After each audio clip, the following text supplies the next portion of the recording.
Hey, welcome back. Welcome back. Ooh, that's broken. Ooh, that's not good. Welcome back to Matchball Grid. My name is Andre. How's it going? It is November 26th. I think I'm like 95% confident it is American Thanksgiving today. So if you're celebrating that, happy Thanksgiving. How's that going for you? If you're not, fuck it. What does it matter? Am I right? How's everyone doing? Jessica, hey, welcome back. Big glasses. Yeah, I got some a pair of glasses, and they're new, which is great. Knuckle Guy, what up? Yeah, that link was super suspicious. /hack.server.hq plus access minus agenda. I think it was meant to be access hyphen agenda, but you want access plus agenda. It'll work out better for you, I'm pretty sure. Happy Thanksgiving. Chris says you got it. Hell yeah. How's it been? Weirdest Thanksgiving? I have no doubt.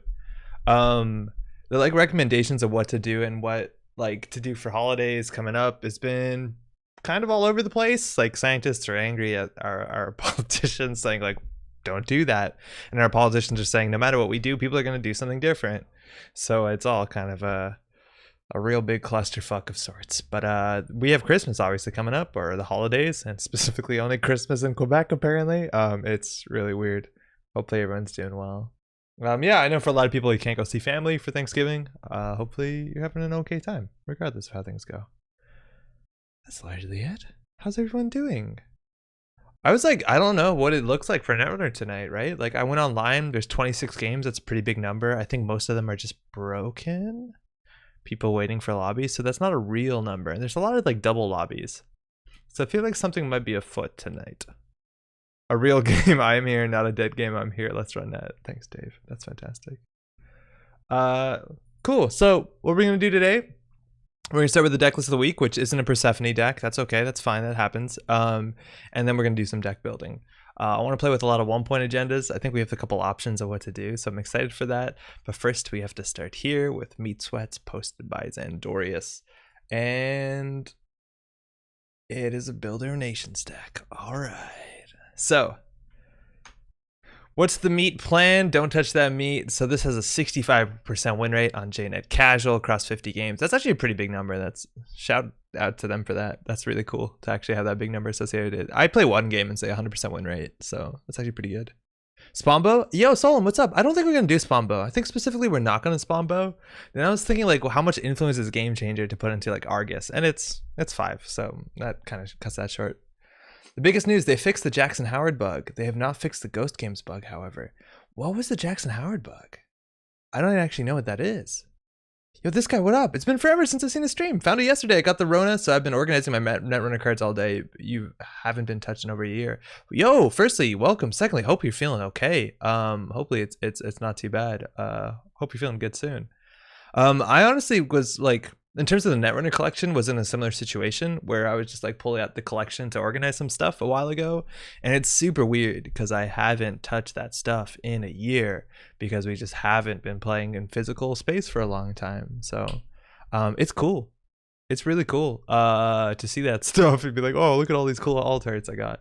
Hopefully you're feeling better. Welcome to the stream. Yo, Giles Davis, music. Yo, music. What's that about? Also Sads, what up? Getting in that CanCon. Yo, you need that CanCon. It's actually mandated in Canada. You need to watch it. Trying to use Jackson's RFG ability immediately black screen the game. Oh shit. Not good for my back in the time games. Jackson just became illegal. Oh, that's good to know, especially because again, hey, we need to shout this out. There's the hemophilia charity tournament on the 5th, which is a throwback. It's a new format. It is in 2 weeks on the 5th. It's a Saturday if I'm not mistaken. We'll be streaming it. We'll be hosting it right here. I'm really excited. I think next week I need to confirm it, but at the same time, same place, we'll be playing Throwback on the channel. Hopefully we'll be joined by Whiteblade Eric, who's running the tournament. But then that will be on Saturday following, so it's gonna be really exciting. So hopefully you can come by for that. We'll get Decklist, maybe even you want to play. It looks like it's gonna be a lot of fun. I know a lot of people have been exploring Throwback and having a good time. Starting up a techno live stream soon. Hell yeah, let me know when that goes live. I'd love to see that. Feeling better already with some Netrunner content. Hey, cheers. Try medicine too, but that's good. That's good. I'm glad to hear. Yo, Frank, what up? Andre also. Hey, everyone. Happy Thanksgiving to those to whom it applies. Exactly. Happy Thanksgiving if you're doing that. If you're not, whatever. Thursday. So this is a Builder Nations deck. It takes, I forget what the exact math is, but we ran the numbers before. I think it took like every 3 to 4 months on this channel, I'd be interested in playing a Builders and Nations deck, and then we play 1 or 2 games and then give up and be really upset about it. And then it takes us basically about 3 or 4 months to forget, which is really cool to understand, you know, how long, like if you're burned, how long does it take to heal? Stuff like that, right? So this is a Wayland Consortium Builders of Nations deck, and it does a bit of things different than most Builder of Nations decks. So firstly, things to know, there's a write-up. We'll glance at it. I think I read it actually earlier this week. But Builder of Nations has a small number down there. That's a 40 card deck, which means most people will play 44 cards and play only 18 points of agendas. And 18 points of agendas is something that's been classically very strong because you'll just run 6 3-pointers. And even without SSL endorsement, Wayland can run 6 3-pointers really well. You have SDS drone deployment, and you also have CityWorks Project, a really strong meat damage ability that is totally absent from this deck.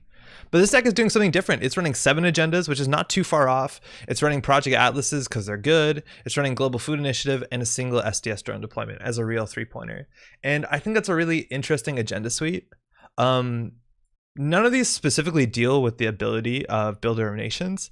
I think one of the big issues you have, and I don't think it's actually that different, I guess it's a bit different with Wall to Wall, is that anything you install advanced in a remote, it's an agenda. Anything they don't advance in a 5-3 deck, you don't have to run. And that buys you a lot. So having ability to just install something like blank and, you know, have a chance of that being an agenda definitely does help.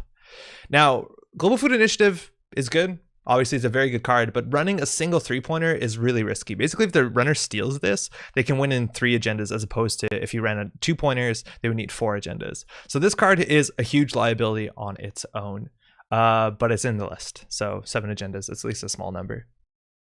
Yo, Chris, what up? Nice, just woke up from post-Thanksgiving food coma. There's Netrunner. Yo, what'd you eat? How's it been? Builder Nations has 2 small numbers on it, not to shame it. It also does have 12 influence, which is mostly just a theme thing based off the Flashpoint cycle when all the corps kind of had to be reconstructed because they fell apart. But that number could be 17 probably, and this would not be that great of an ID still. Any Wayland without a hostile feels wrong. Yeah, that was the thing, is you can run a lot of 3-pointers and you can run a hostile takeover as that final 1 point, which is pretty sick. You could also run a lot of people like Gene Splicer, which is really cute in sort of deck, but we're going for a totally different agenda suite. And I believe in the write-up, Zendorius specifically wrote that they're not running CityWorks Project because it's such a liability on central servers. And I think that's totally true. If you steal this off a central server, it's a blank 5-3. That being said, if you get this in a remote and advance it, let alone have it behind an ice with an advancement token on it, it's so hard to steal. It really requires an imp or something like that. Or what's it called? Citadel Sanctuary. And this also is not a deck for the reason that it's not doing the 5-3s as heavily. It's not actually a punitive Counter-Strike deck. And I think punitive Counter-Strike is one of the best things you can probably put in Builder of Nations, because the idea is if they run the remote and steal an agenda, the Wayland Consortium Builder of Nations meat damage is going to get 1 card out of their hand. So it becomes easier to punitive them most of the time. And we're not doing any of that. In fact, that's, I think, my biggest issue with this deck, just looking at it, and of course we haven't played it, and I generally kind of blast Decklist of the weeks, unfortunately, without playing them, is that I feel like our ability is almost entirely irrelevant in any of our win cons. I think it's entirely irrelevant. What you eat, he says? What a Canadian. What do you mean? What's up, Vincent? Yo, Zig Squidly, getting back into Netrunner since Revised Corp. Let's see if I can keep up. Yo, firstly, welcome. That's sick. Secondly, if I talk too fast, if you have questions, if I use too many acronyms, ask questions in chat. I will answer anything you ask. I try and do a good job to explain what I'm doing and why, but do ask questions if you're getting back into Netrunner. It's the game's really great right now, so you're doing a good thing already. Welcome. Okay. But that's the thing, is like we can make meat damage during a run and we're not using it for any value. Professor Plywood, how's it going? You say value meat, I guess. Value meat, I guess, is probably correct. And I don't feel great about that. And so it's interesting that we're taking the package from generally other Wayland lists, something like an Argus list or the outfit list, and putting it in Builder of Nations, which is an underpowered idea, I think, as a whole. Besides that 40, everything else is not going for it. And that's why I think this deck could win, if it does win, is off the surprise of the, like, what? There's C-Source and hard-hitting news and economic warfare, which is not something I would actually exactly expect in Builder Nations decks. And it's very easy for us to cheese out a win in the early game, where somebody just goofs up, or somebody runs and we do mass comms to get way more money than they think they can, and we do C-Source into something miserable. But on its own, I'm not a fan. I think the Agenda Suite's fascinating. I think CityWorks Project, though, is such a strong card, especially when you could like pull it out of your deck with things like digital rights management. that it's a really weird include to not go for it. But I understand this agenda suite. The Project Atlases are hella good to jam into remotes. But that's it. Like, I don't know what else to say, because Builder Nations, we're not using our ability in any relevant way. We do have meat damage, but generally, if they're hard-hitting news tagged, the amount of cards in their hand generally doesn't matter too much. There might be some edge cases where it does, but a lot of times it doesn't, especially when we're talking about boom. If they have 2 tags, they die. Other things that this deck has that's interesting, Best Defense is actually super cool. Now this, in theory, I'm actually very interested to play Best Defense, because in theory it lets you deal with misdirection, which is very powerful. Now the thing is that you can never directly deal with misdirection. You generally slow down the Shaper. Shaper's generally playing misdirection, a card that lets them clear a lot of tags, which is very important because our win condition is based off of hard-hitting news. But we can Best Defense it, which means they'll have to simul chip it, which can be a bit expensive and makes them use their resources and can be a bit clumsy. But on its own, Best Defense probably, I'm interested in how many matchups it does stuff. I don't think it's going to be a lot. And then if you do Best Defense and misdirection, does that actually buy you a big enough window to kill the runner? I don't know. I think simul chip is a 3 of in most Shaper decks, so I'm not entirely sure. Single consulting visit, and the weird thing also is 2 preemptive actions, which for a 40 card deck that I don't think was going to win in the late game, especially because we're on economic warfare, hard hitting news, this feels like one too many. I feel like we could do anything else here. We don't even have IPO in this deck, which is interesting. We have hedge fund, and then of course you can never undercut the money from mass comms, which can be incredible, but it takes a while to set up. And some of our ice is actually pretty expensive. We're looking at a single Dudedois for 7 and a Colossus for 6. There's also not a lot of ice in this deck. It's only 10 ice, which is a bit low for me. There's only a single sentry as well, and it's not even in the run sentry. Not that there are too many of them, but all in all, I feel like this is a package from another ID and putting into Builder Nations. I'm interested to see what it does, but on paper, it doesn't do anything that's, I think, too cohesive with the goal of what it's trying to do. Chad will also answer questions. Yo, Jank, what up? Hey, Andre, happy Native American Heritage Day.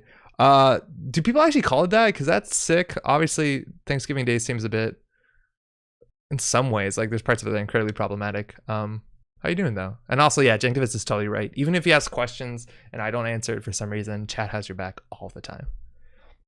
More value than Damon Neural? A bit more. Yeah, I guess a bit more, but not as much as O2 Shortage. Because with O2 Shortage, we could score out a Project Atlas.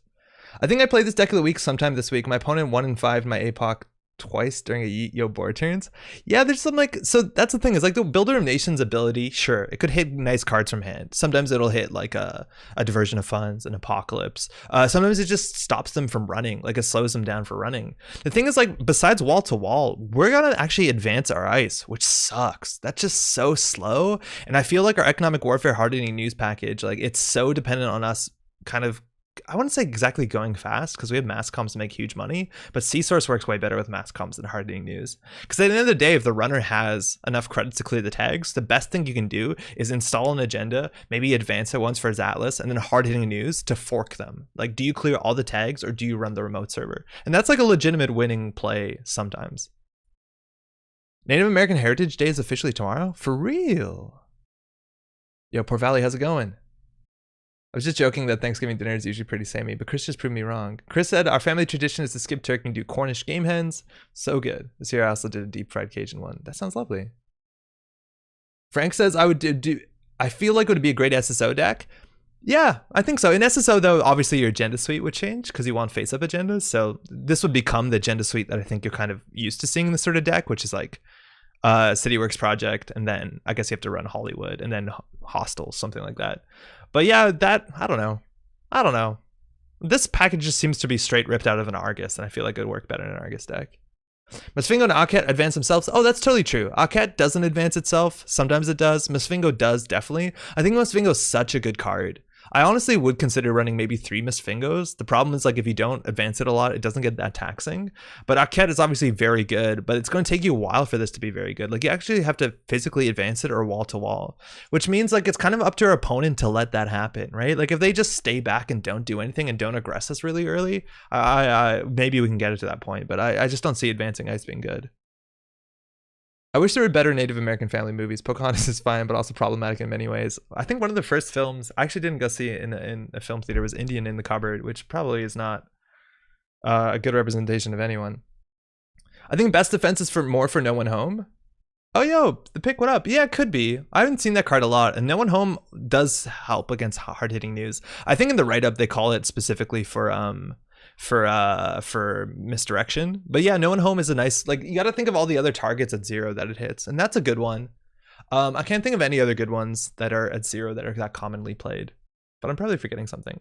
Sea Source is also a really cool card. I do like the Sea Source a lot because it lets you do with Citadel Sanctuary. It lets you just trash assets or resources, sorry, which can be a winning play. Party construction meta. I love that film as a kid. I think I was too young to go to the theater. I think my brother and sister went with my neighbor, but for me, they were like, yeah, I don't know. You're probably a bit too young. So I don't remember that film. Data Dealer is a thing that exists, but Data Dealer cost 1, no? Is Data Dealer actually cost 0? I feel like if they Data Dealer you, you're fine, right? My favorite Native American movie is Smoke Signals. Try giving it a watch sometime. Okay, cool. Thanks for the recommendation. For me, Advanceable Ice is a fun archetype. Maybe not compatible, but fun. Advanceable Ice was like, okay, this is worth noting in terms of like history of Netrunner if you haven't played for that long. Advanceable Ice used to be a fucking joke. Like a joke. Just the absolute worst. Not only were there bad ice, advanced or unadvanced, it was just way too slow. And there was nothing really attached to it besides like, oh, eventually your Hadrian's Wall is going to be really good, or your Burke Bugs, or I don't know. Could you advance Burke Bugs? I feel like you could. No, I'm thinking of another one. I'm thinking of the one that says like trace 3, trash a card for every advancement on a swarm or something. But it was really, really bad. And Advanceable Ice both got better in advanced and unadvanced states over time. And then we got a lot of like really good tempo advancement stuff. We got mass comms, which is huge payoff. Honestly, I feel like Advanceable Ice strategies frustrate me a lot more modernly. Things like SSO, things like Red Planet Couriers, things that they just turtle up and do nothing, and then that like gives them a win con. I don't like that, especially because we're running more 5-3 agendas than ever in the game. So some of the decks only have like 6 or 7 agendas, and you have to run through 2 or 3 ice, and it gets more about luck than it becomes about pressure, because you can't really pressure a mass comms deck too heavily outside of like turn 1 to 4. Yeah, I don't know. Don't love it. I don't even think you could play Brick Bugs legally. Brick Bugs was fine in draft. It was pretty bad. Oh man.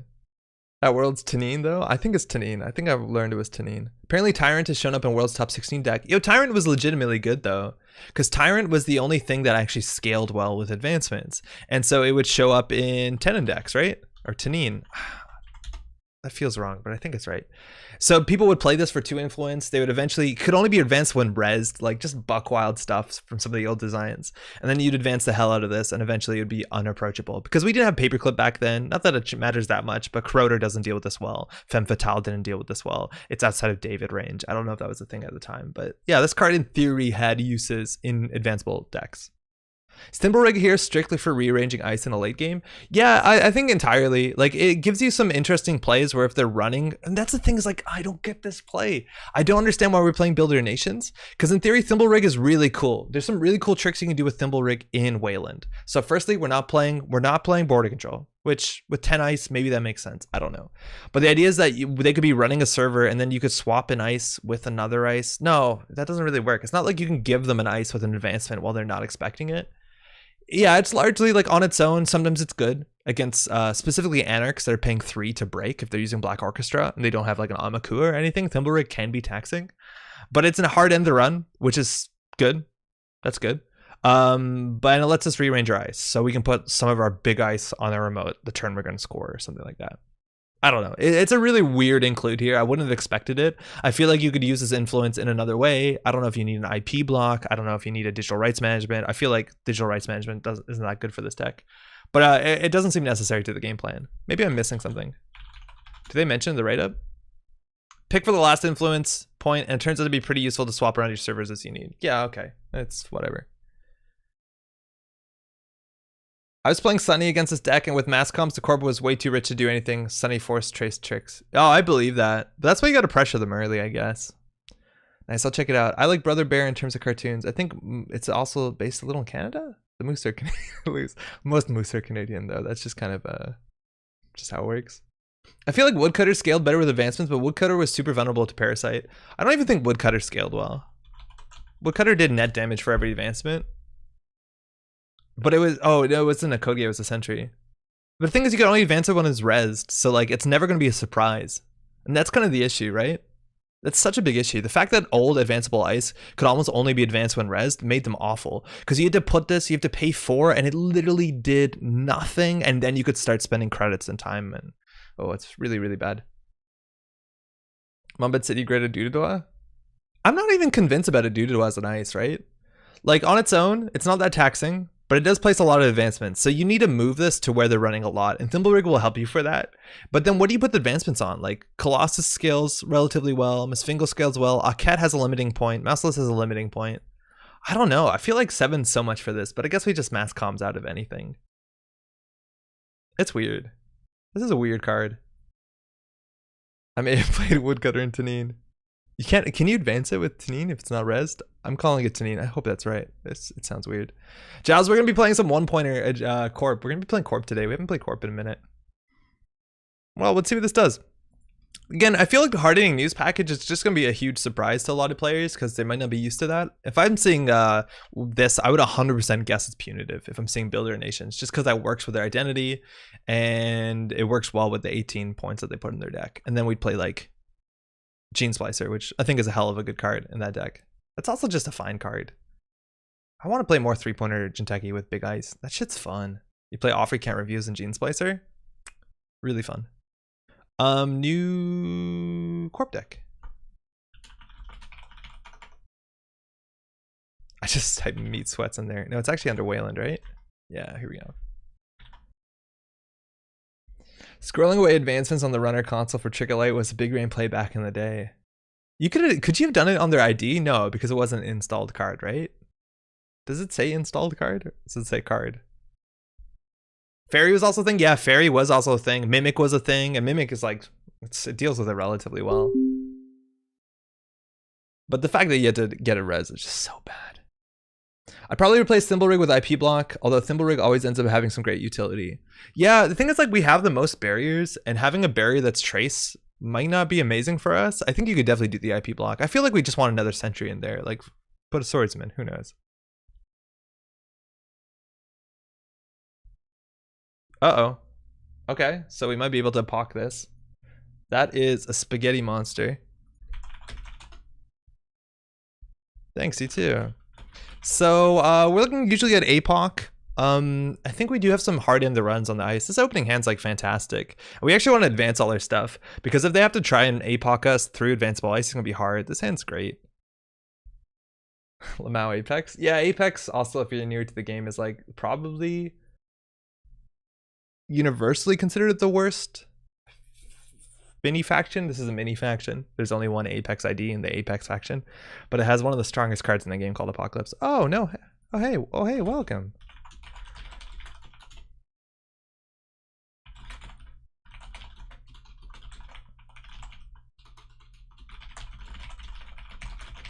This game is being streamed too. You can check out the VOD if you want.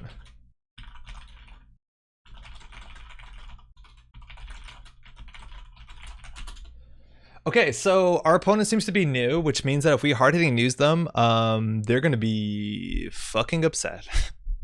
Just like not good.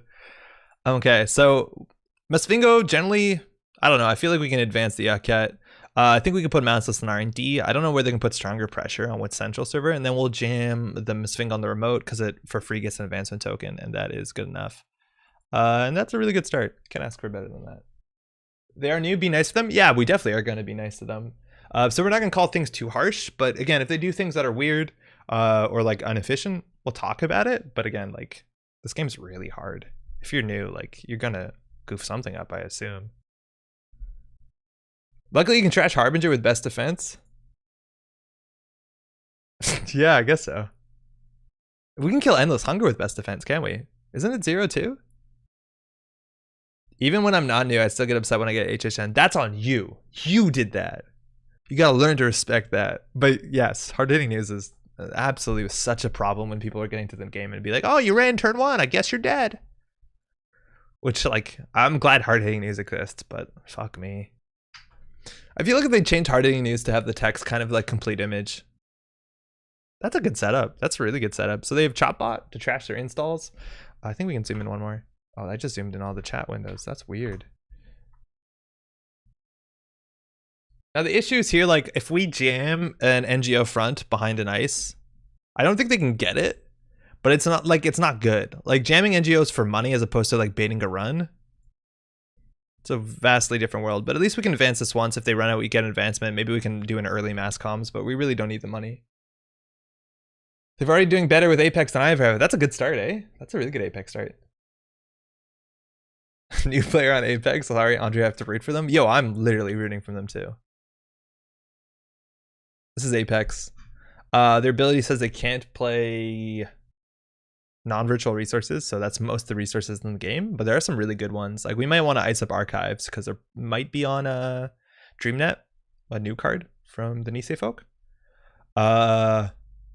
If this is an Alice, what's the timing for Chopbot? Oh, it should be automatic. Oh, a beginning of turn? So you can fire any of your beginning of turns. That was a stupid answer.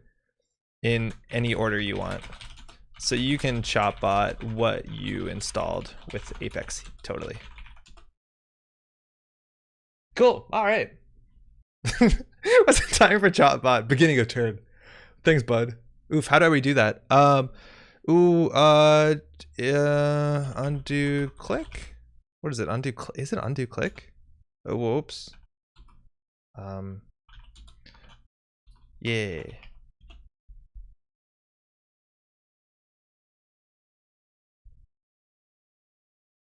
Maybe click Chopbot? Yeah, they could click Chopbot. I think they just wanted to click Chopbot to see a new card and then maybe install a different card. That's my assumption. But yeah, they could have just clicked Chopbot at any point. I'm just assuming they wanted to draw first before they installed. And they got rid of a heartbeat. Heartbeat actually means we can't win. So like seeing that in the bin, huge. Heartbeat also turns off our ability. I totally forgot about that. So there's a chance we're going to be just a blank ability and they're going to APOC the fuck out of us. We don't have border control. We don't have Crisium Grid. We literally have no tech against APOC besides getting those advancements. I don't think it prompts for Chopbot. No, it doesn't prompt. You have to click on the Chopbot, but it looks like they just wanted to do it in the other order. Tell them if they win it, they install a heartbeat. Let's see if they figure it out. Yo, Phil, what up? BON is Bay? Man, I dislike BON so much, and I wish I didn't. First time each turn you trash one of the cards, gain credit. Awesome. They have their whole engine. But like they can't run. They can't run. The best thing we could do right now is find an agenda. Best thing we could do right now is find an agenda. Unfortunately, we only have 7 agendas and 34. So like that's like what? 1 in 5? I did the math.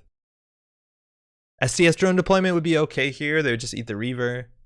Global Food Initiative. It's just like, man, there's so few plays in the game that are better than be like turn 1 Jam Cityworks project. Let's go. Like, what are you gonna do?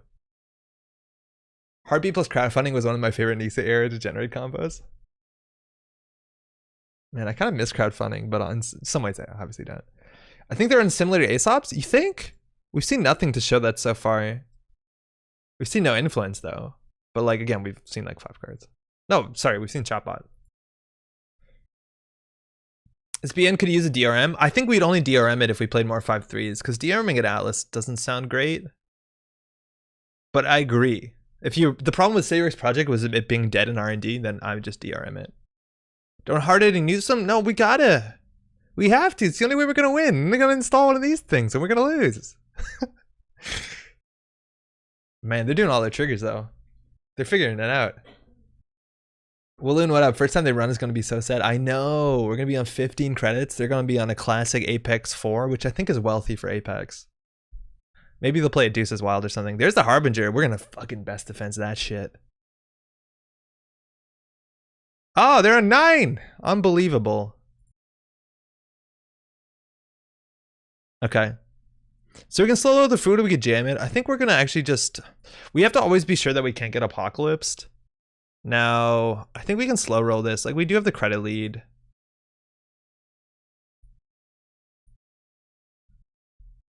We could advance this once. I think we'll just double advance it. So we'll just advance the mouse, I guess.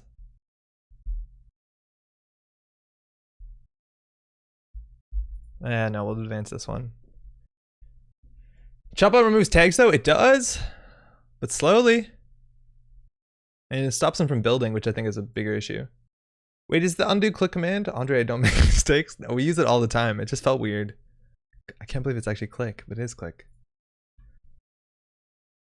The Chopbot's a neat card. Oh, they have a reboot. Good thing we iced archives. That's actually worth playing around. I always forget this card exists. This card's like really, really good value. And if they're playing it, like probably Prey. Prey is gonna be a problem for us. If we like heavily advance ice and they Prey it, what an issue.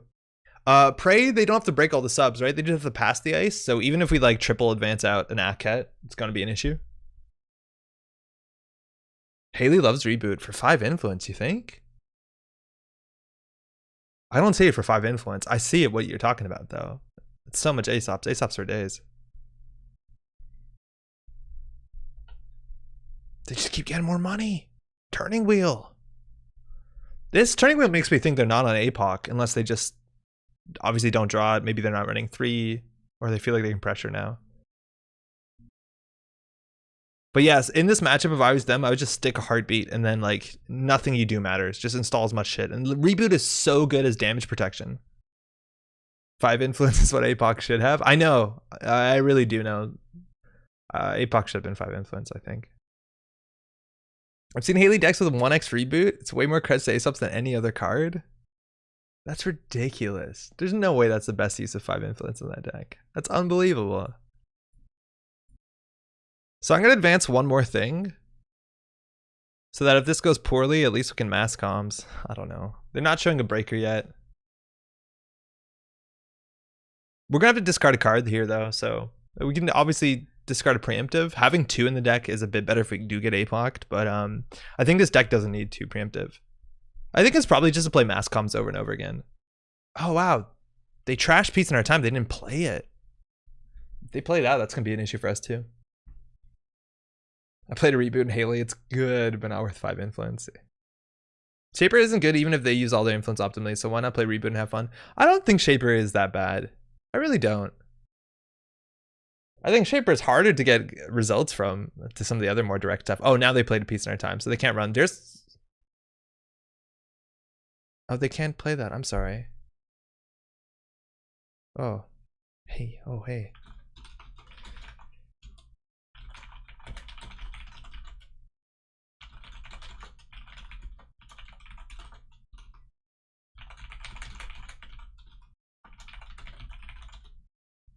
Yeah, so they installed that. How did this let them hard cast it?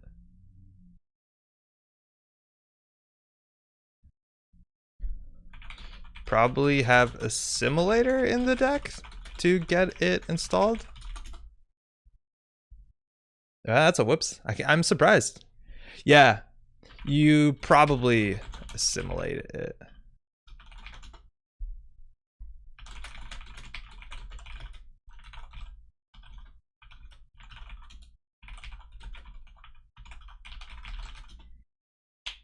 Ow, ooh, that was loud. Yeah, apparently JNOD doesn't block it. I'm super surprised. I think there's a limit to undo clicks. You can just pull it back to hand and give yourself a credit. I don't know how far back you can undo click. When I played against this deck, preemptive was used to consulting visit and HHN back for another hit. I believe it. I just like to go faster. Yeah, that works. A couple of people spent months trying to convince me Shaper is really strong and then abandoned Shaper for Worlds, so claiming that as a win. Well, okay. They're probably the weakest. I just don't think they're like beyond approach, if that means anything. Okay, so they have Pawn Shop, they're in a simulator. Then Nanotech doesn't get them that far considering we have only a single sentry in the whole list. So let's go get us some points. What do we throw out here? Probably the preemptive. I don't know how, actually it could be a mass comms. Like I don't know what we're gonna do with mass comms. Like we do have C-Source and C-Source actually is pretty relevant in this matchup. We could do C-Source, trash turning wheel, trash Pawn Shop, I guess. Assimilator is also a resource. We can in theory trash that, but I don't think it's that good after they install it and use it. What was the highest placing Shaper in Worlds? How does unique work? Can I use Assimilator to work around it? No.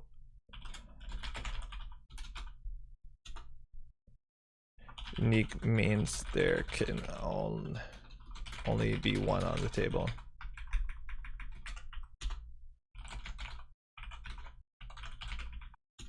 Yeah, technically one face up.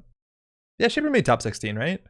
And there's a, I think it did. And if it wasn't, I think it was like 17, 18, 19. I think like 2 of them were Shaper. They were like heavily on the bubble and maybe 1 Shaper made it. It's been a minute, so I don't fully remember. Sol Advance into mass comps isn't bad. No, it's really not that bad. I just feel like they're kind of set up pretty good, so we need to go a bit faster than that. And we can't actually capitalize on the money right now. We have no way to use the money well. Like Hardening is going to do nothing. New player playing Apex, yeah, they're doing pretty good. Like, unfortunately, and I don't think it's wrong, but they're just kind of playing solitaire on their side of the table. And in theory, they should be interacting with us. Like, we have 13 credits, and like, we're jamming behind a single ice. I don't think they're on a APOC though, if they're on a simulator or ASOP. So at least we got that going for us.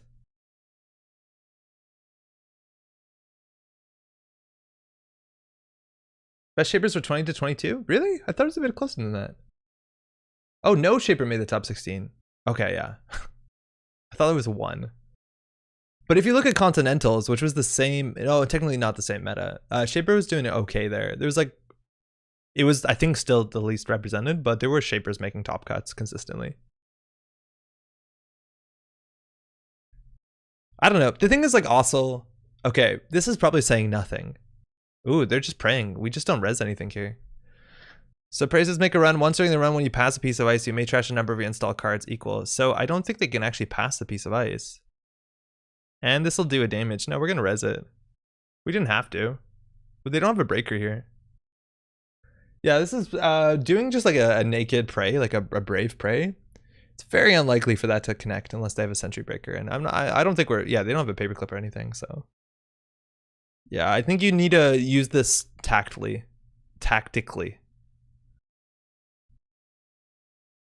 So this is our cat, which is going to give us a credit and place an advancement on a card, which is sick.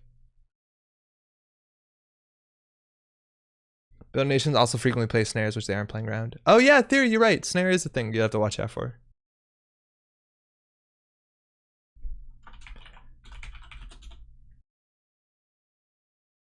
Cool. So we end the run. We also get a credit and place an advancement on a card. In theory, putting it on a cat is nice. I think they're likely on paperclip, and that makes it harder to pray. I'll just do that. In theory, we could have put on Masfingo or Masfingo to get it higher and also to make the mass comms better. But getting this triple advance seems kind of nice. Play around snare by not accessing snare. Yosendorius, what up? I just heard you're playing the Meat Sweats deck. Thanks for giving a shout. Yo, thank you for posting the list. We always play the deck list of the week. I'm not a big Builder Nations fan. I'm really not. I'm also kind of surprised. I talked about this a bit before if you want to watch the VOD. I tried not to be too harsh on Builder Nations, but we're seeing how it's going. If they I feel like if they played a Heartbeat, we probably just lose on the spot. All right, we have a consulting. So I don't love jamming out the NGO front because if they run it, it doesn't do much for us, and we don't really need the money too much. I want to find an agenda. Okay, we found a deux de doigt. So this is really expensive. It does eventually get good. Now, they could, in theory, bounce off the Ket if they wanted to get turning wheel tokens. So I can't really stop that. Now, Massless on server 1 isn't amazing, but we don't have that much ice in the deck. There's only 10. So this is actually more than half of our ice. If we get Apocalypse also, like, holy shit, it's done. We threw out 1 preemptive already. So I think we're still going to put this on remote, because this is going to be a struggle to deal with regardless. And we could install this naked. It feels bad. So I think we're just going to install the ice. I guess R&D. They could probably R&D lock us. It's also blank. They got a Hunting Grounds? Fuck off. Oh, Christ. This card. Oh, boy. Oh, boy. All good. BON's a tricky spot. The idea with the B was that the 44 card deck and the chip damage off the ID could help advance your plan, maybe. Yeah, so that was one of the concerns we had with this. Like, I feel like the ability in no way contributes to this deck's game plan, which is the game plan you see on like Outfit or Argus lists. What effect? Wait, the effect should make it face down? Sorry? And I find that like interesting. Like Punitive, CityWorks Project, all that stuff interacts with it, and I feel like our game plan doesn't really interact well with our ability. Oh yeah, totally.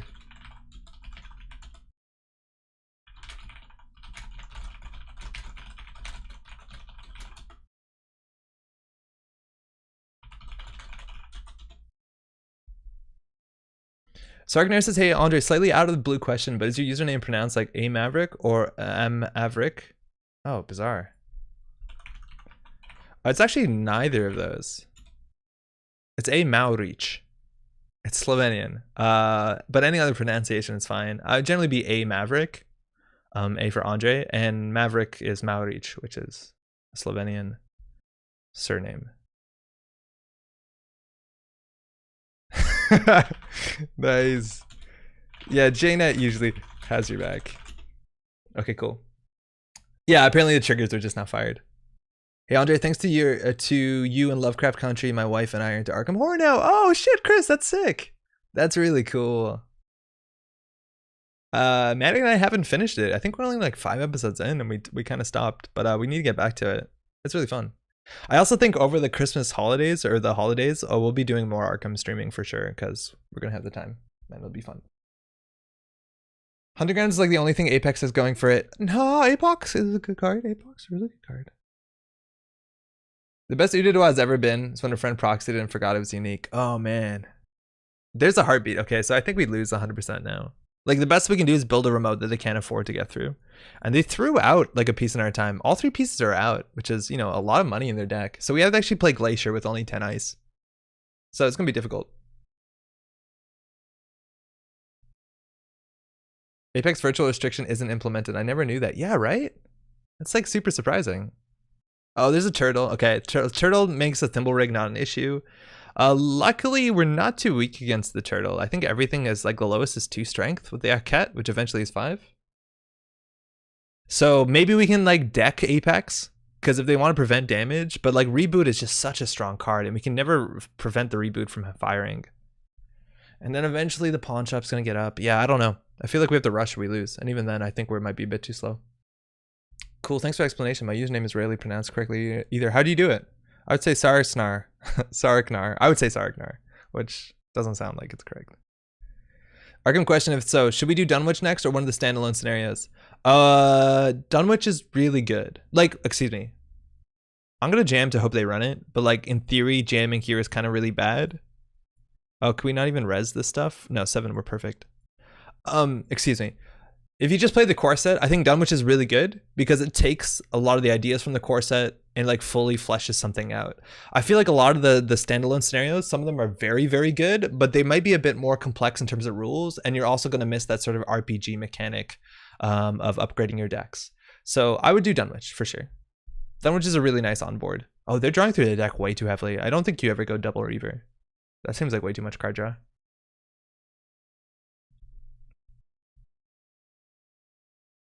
That's good though, right? Chatbot.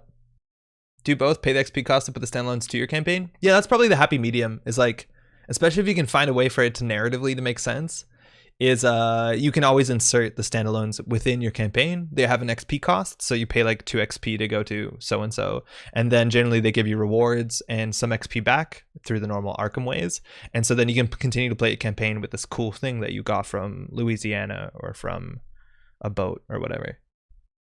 But yeah, I wouldn't just go straight standalones. You want to kind of experience the campaign. That's my suggestion, at least.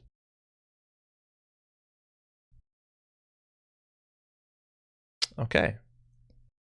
Sarasanar. It's supposed to be pronounced like Saracen is from the Middle Ages. Okay, cool. Sarasanar. If I'm ever saying anyone's name wrong, you can just go ahead and update me so I don't. That's cool. Oh, Amina! Oh, fuck! Oh, shit! At least that's very expensive. They do have the simulators, so they can flip some tricks up. You can do some kick flips. It's very slow. This also means, like, in theory, they should have flipped their Amina. Oh, they did. Okay, that's where the Amina came from. So it wasn't even expensive. So they flipped their Amina up. Double hunting grounds. I didn't even know that wasn't unique. And they're not running. Like, my kingdom. Like, I don't know what we do here. Do we just wall to wall and wait? Like, they're not doing anything, and that I think is wrong. Unfortunately, like, if we had an agenda here, we should 100% jam it. Wait, I'm gonna undo this click. I'm gonna draw once. We should 100% jam it because now if they interact, yeah, that's way better, I think. And I'm actually gonna put this in an empty remote. Fuck it.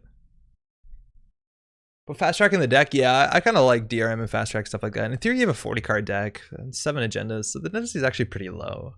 But like I feel like this deck is so much better if you can pressure people into like running now, unless I'm goofing this up and we should be like slow advancing our ice so that we have huge mass comms. But outside of C-Source, I don't know what we can do. Hopefully their money just shits the bed and then Hardy news his problem. Yo, Pat, how's it going? How you doing, bud? Start advancing other ice, mass comms for next value. We don't need the money, right? Like one of the best things about mass comms is we could be on low money. And the thing is like, they're not gonna be playing, if they're a new player, they're not gonna be playing the same sort of like balancing game that you should be playing. Like, oh, the corp has little money so we can interact with them and not risk hard-hitting news or punitive or whatever. They probably aren't doing that. If they're a newer player, they might not know the threats they have to play around. But in theory, that's why I like keeping mass comms, to be like, oh, haha, I got you down to 0 credits. And you're like, fuck you, 15 punitive or whatever. If we wanted them to run, we shouldn't have iced everything. It made them very nervous. Yeah, but we worried about APOC, which I'm pretty confident isn't in here anymore. Also, they need a paperclip and their MU is full, so I think they eat a Reaver at some point. Oh, actually, they have a fucking Amakua. This is a mistake. At least we can return it to hand. I forgot about that. We only have 4 more ice and 26 cards. Like, we drew very well in terms of ice. There's only 4 more ice. That's wild. You're going to trick this player into thinking Apex does cool stuff? Well, there's a paperclip. We'll see what Apex does.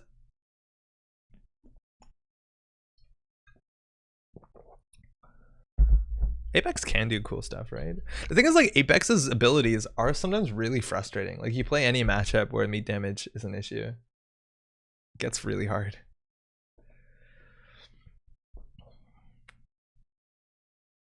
Yo, Pat, how's I always see you playing on Steam. I forget the name. Deep Rock Galactic? I've seen so many people playing that thing modernly. Yeah, they realized, yeah, they saw they were over MU. That's no worries. I think you just trash a Reaver, right? I actually don't even think you play the paperclip. I think you just discard it and then you install it when you need it. That's the thing that they're doing, is like they're playing credits to install cards that they're not using. Like, I don't know what sentries you're scared of. At this list, like at this size of server, you're not worried about Surveyor. Colossus is maybe an issue, but they didn't have anything else installed. So playing cards that you don't need is something you should kind of avoid. So like playing the paperclip and running, obviously the benefit of paperclip is that you install it from your heap when you need it for out a click without using a click. Let alone they could even throw it to the chop bot and get it into that engine. So like just playing stuff flat out, like hard casting stuff you don't need, probably don't do that. They realize, but they don't realize that the Reaver number 2 isn't needed. The Reaver number 2 is the best thing we got going for us, because this eventually will deck them. Which means that we could maybe hurt them. Maybe. Even in meat damage matchups, you can get slaughtered. Wait, with with... Oh, you mean just in general? Yes. Yes. Ooh, Deuce is wild. Cool, let's see. I don't actually know what they're going to call on this. I have no idea. We're being nice, so we should tell them this? Yeah, we probably should. So they exposed the mouseless on R&D, which is the innermost, right? Yeah. Yeah, we're never running and resing and due to it's garbage. Left 4 Dead with a lot of customization skill upgrade trees. It plays dwarven miners, as in people who dig, not young people. I reinstalled Vermintide 2 recently. I need to get back into that. I think they actually added like a dwarven miner in Vermintide 2, like last week. Tyler, what up? Joke makes more sense out loud. All right, so we're not resing the Dudedois. The issue with the Mina is they pay 4 and we lose a credit, so we actually lose 5. We'll do it anyways. They take a meat damage sometimes. Hey fam, you cool, so maybe you should know that you should play Apex or Schaefer. Oh man. Hey, so that's cool you played Apex and all, but you could not. Nah, I think it's fine. Like if you're not playing competitively, like this is probably a lot of fun. Look how many cards they've installed. That shit's awesome. Like look at them go. All right, we lose a credit. Our weakness. Didn't this game continue? No, Tyler. Sort of. FFG Fantasy Flight Games no longer makes it, but Nisei is like a community project, and they printed last year 130 cards. They ran worlds and continentals. There's a lot of Netrunner going on. In some cases, there's actually more players than at times when FFG made it. Yeah. There's new stuff coming out in the beginning of next year like starter sets for newer players. There's some really cool stuff. They prevented meat damage. They trashed the card. Andre and Resing Big Janky Splashy Ice means a less compatible duo. I would love to Res a Doodle. It'd be so good in this matchup, but they have hunting grounds. Like, this is exactly what we need on R&D. Actually, no, it's pretty bad. I think you'd take turning wheel counters, because like, what are we gonna put advancements on? Must Fingo on archives? Wow, that's good news. Oh, it's great, Tyler. Worlds was like, what now? A month ago, 2 months ago, and there was like 300, 400 players, and it kicks ass. It's been really good. Like, honestly, not being able to play in person has been the biggest issue. Everything else has gone fantastic. Ah, dirty laundry. You have found our weakness. HHN, best defense heartbeat? Seems unlikely. I guess we could. That's true that best defense actually just works with tags. I totally forget that. That's kind of neat. Probably do want to res a Thoth against me a while ago. Fucking Thoth is the worst. Oh, they trashed it. That's way surprising. I thought they were going to capitalize on Amakua. Amakua now, though, does get through the Aket. And this is only first time a turn. Now, the issue is here, if we Rashida, which we will, we're likely to draw into agenda, and it's only going to be behind an Aket. So we have to advance the Aket. Rashida, here we go. Oh. Holy fuck. I forgot what kind of deck we are. Yeah, that's the best thing we got going for this deck. It's not the ability, it's just that we have Economic Warfare hard-hitting news. So we can't play the second one because it says if able. So we'll just put this on HQ. And we'll just say, here's 4 tags. And then we probably, I don't know, maybe we win?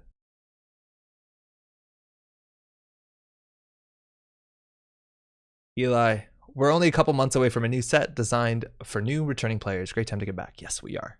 It's really exciting. It's really, really exciting. I don't think we need mass comms again.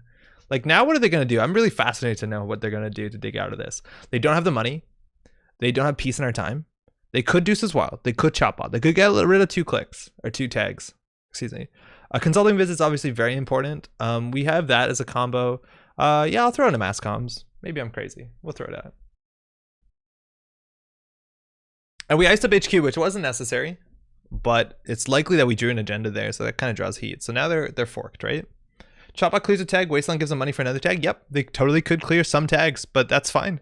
Because then they're doing nothing. And the next time they run, once we rip off, like, well, we want an Atlas here, right? I guess we want an Atlas. If we score an SDS drone deployment also, then they have to, like, Amina back through reboot or something wild. Wow, they did not use Chopbot? Oh, they did. They did. It just doesn't say it. It doesn't say it in the log what they do with the Chopbot. That's really weird. Do you think the 44 card deck and lower agenda count helps draw into HHN kill package or not? I don't think so. Well, help draws into, yes. I think you're right about that. But the lower agenda density is actually kind of bad for you, because one of the best things you can do in Wayland is when they're setting up, when they're destabilized, is rush aggressively. Like having CityWorks Project, digital rights management, that sort of combo. Having something that says like, hey, there's something now. Because if we sit back and do nothing, they can just sit back and do nothing. They're not encouraged to interact with us because of our Builder Nations ability. So they just sit back, get money, set up, play all their tech cards that we lose straight up to, like Heartbeat, Hunting Grounds. So yeah, having a lower agenda density kind of hurts us in some ways. Like, I'd love to be able to jam an agenda in any of the first, 9 turns of the game so far, where we've only found 1, which is unlucky. I think that's way below curve, but that's one of the best things we could do. It's just jam. And even if they steal it, we have a way to punish them. But now we're giving them the time to prepare for that.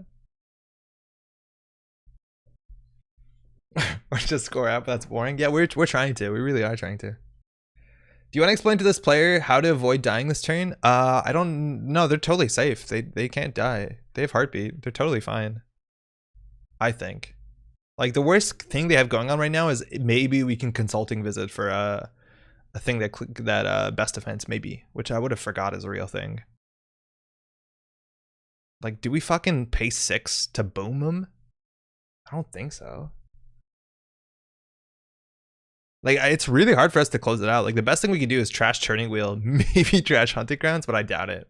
Addicted Was not that good, especially when it lines up really poorly. Like, they break it for 4, we lose 1. At least we don't lose 2.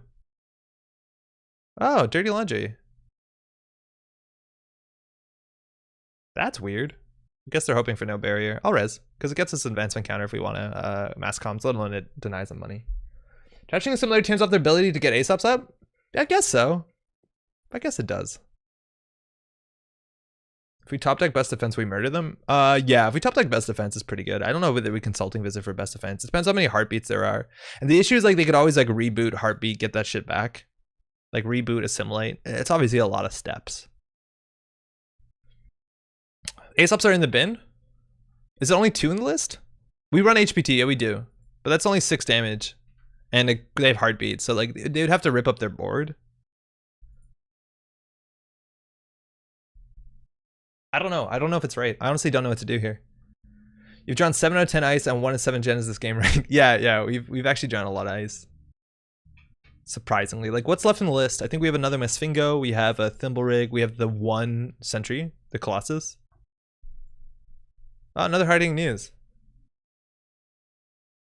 Honestly, there's a chance we just fucking bury them with tags.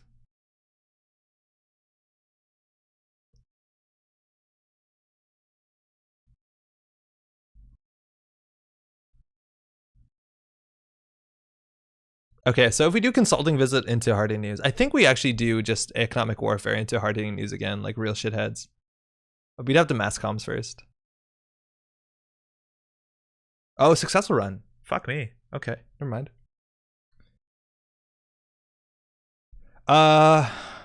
Trash turning wheel. Yeah, we probably do like, I don't know. I think we just rip their board up. Like we have another economic warfare Hard-Hitting News. I don't think we have to capitalize on it this turn. So we're just gonna start trashing things. Get rid of the simulator. I'm scared of it. So we have only 2 credits. We can mass comms for 6. It's not amazing, but it's good enough. Yeah, that's fine. So they still have to consider getting rid of the tags, and if they run in the next little bit, we economic warfare into Hard-Hitting News them again. So, and if we get too many tags on them, then the high profile target gets interesting, right? Like if they have 8 tags on them, it's 16 damage. So their hand plus 1, 2, 3, 4, 5, 6, 7, 8, 9, 10, 11. Maybe we win, but we're gonna need more than 3 tags. Yeah, exactly. If we bury them hard enough, HPT blast their whole rig. It's not only the server farm Apex is on, it's like all the server farms. I've never trashed in a simulator. I'm interested to know how impactful that's going to be. Oh, they have a paperclip in there. When did that get there? Oh, they probably didn't have the money. Ah.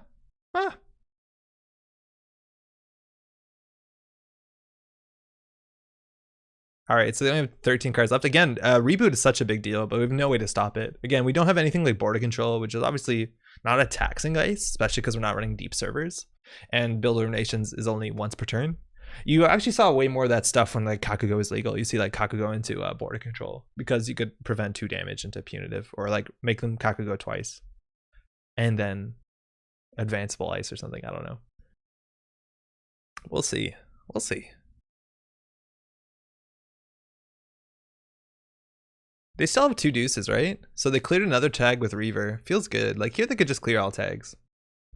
I did once destroy my whole rig to avoid dying. I ran a Hail Mary next turn and died to Nazi. Sweat smile. Yeah. It's like, it's interesting. The fact that you can rip up your whole board not to die, but like, what are you gonna do now? So we don't residue it. At least now they have to win off singles, but there's like 6 agendas in 20. It's like what? Wow, that's a lot. It's like 1 in 3. Jesus. We could lose just R&D right here. Now they can break this though, but at least they make a successful run. So economic warfare into, and let's see if they actually use the heartbeat.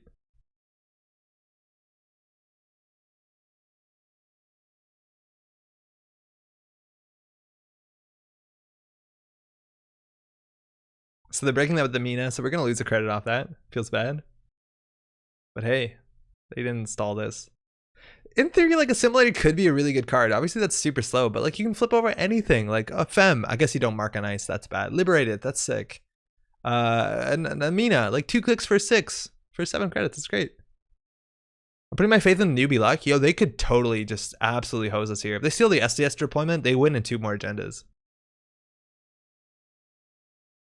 What? Wait, what? No worries.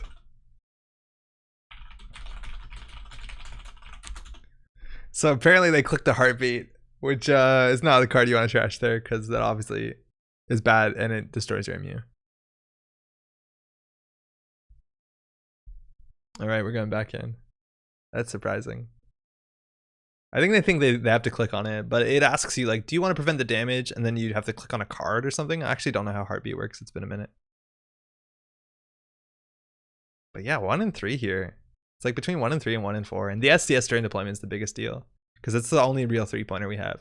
They don't have the SDS drone deployment. They have to steal 4 agendas, which, you know, that's a lot when they're paying 4 to break 1. Whoa, they trashed the hunting grounds? Sick. That's 3 more cards through the deck. And if they get in the simulator on there, like, that's the last assimilator. Okay. Prevented the damage. Nice. Single axis? Nothing. Okay, good. I guess. Sort of. I'd want to score out here. So this is going to cost him 4, 5, 6, 7, 8, 9 to run the remote. And they ran. They did run. Oh no, they cleared all the tags. All right, we're going to hard hitting these them again. I guess we don't even have to do oh, that's fine, I guess. Let's fork him. New player learning about hard hitting news. Oh, feels so bad. Feels so bad. Oh, sorry, you ran. At least we only have 3 credits, which looks good for them.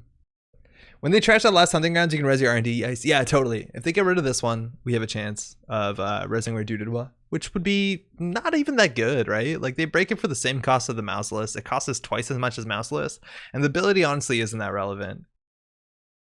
Like, I guess it gives us free advances on Mouseless, but they're breaking it anyways. They're not even letting the credit fire. It doesn't change anything with Amina. It's like mediocre. Welcome to the game, HH and UN. That fucking chop bot. That's made like 6 credits worth of tags, let alone the credits they make from Wasteland. But they only have 8 cards left. I'm really terrified of the reboot. The reboot's going to be such a game difference. I don't know how many the deck runs. Maybe 2? Maybe even 3?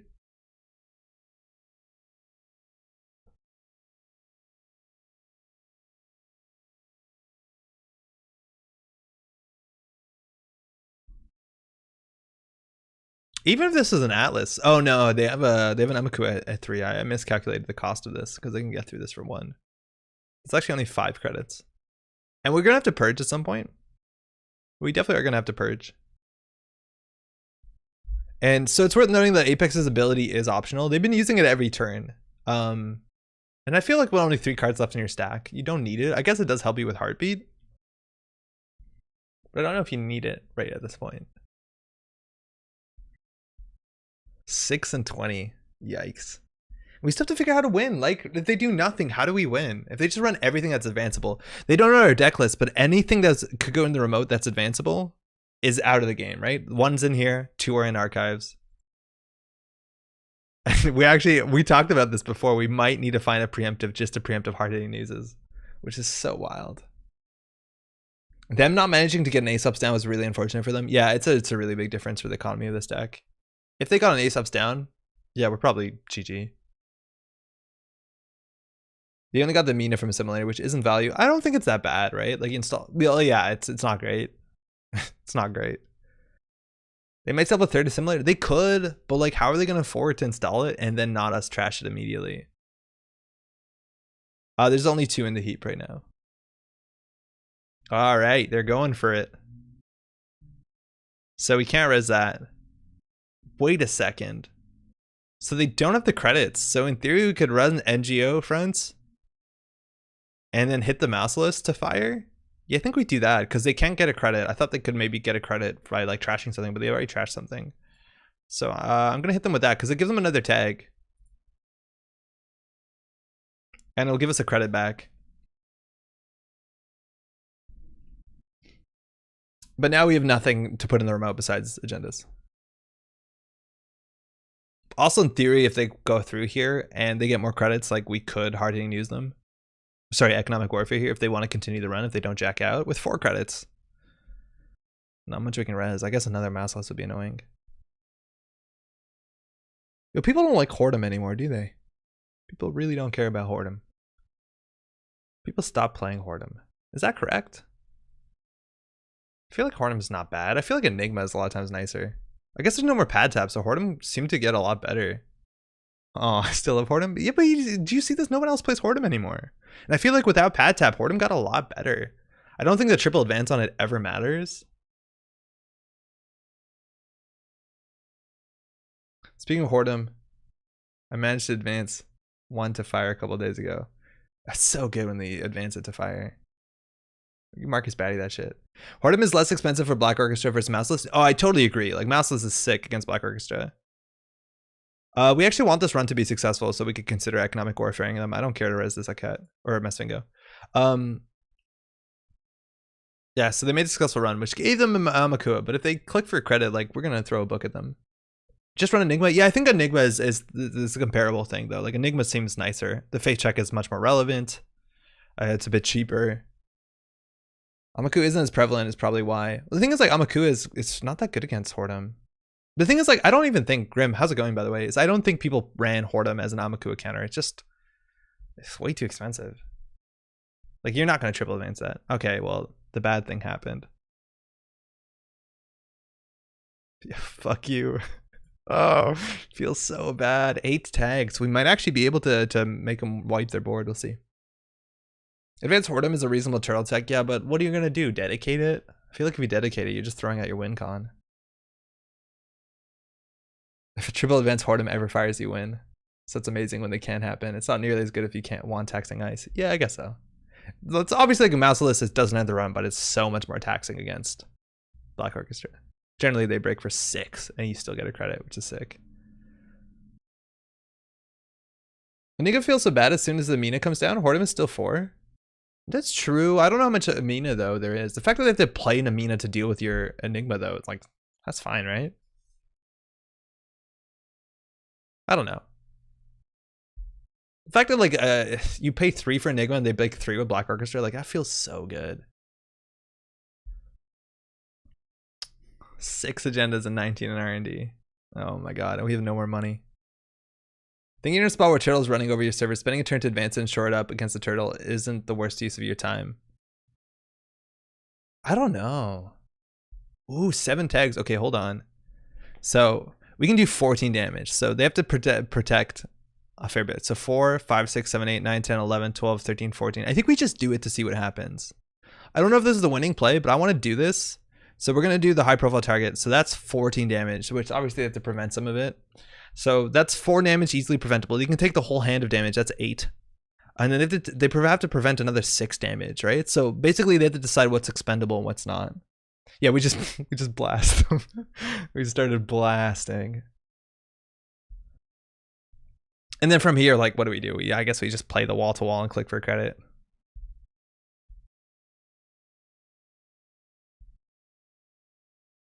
Ooh, they get money off of it. And they draw cards with Reaver because they're trashing cards. Sick. That actually is so cool. I wouldn't have seen that coming. Swordsman is still more viable than Hortum. Nobody plays Swordsman. I think it's so fun when it fires. After started to replace my cheap code gate. Yeah, After is also a really good ice. I think After is great, even if you don't put it on HQ. Obviously on HQ, it's nutty. Okay, so we play 3 hard hitting news. They're still heavily tagged. They're gonna run out of chop bot fuel. Oh, they're gonna run out of chop bot. So if we draw another kill package, another kill piece, we probably win.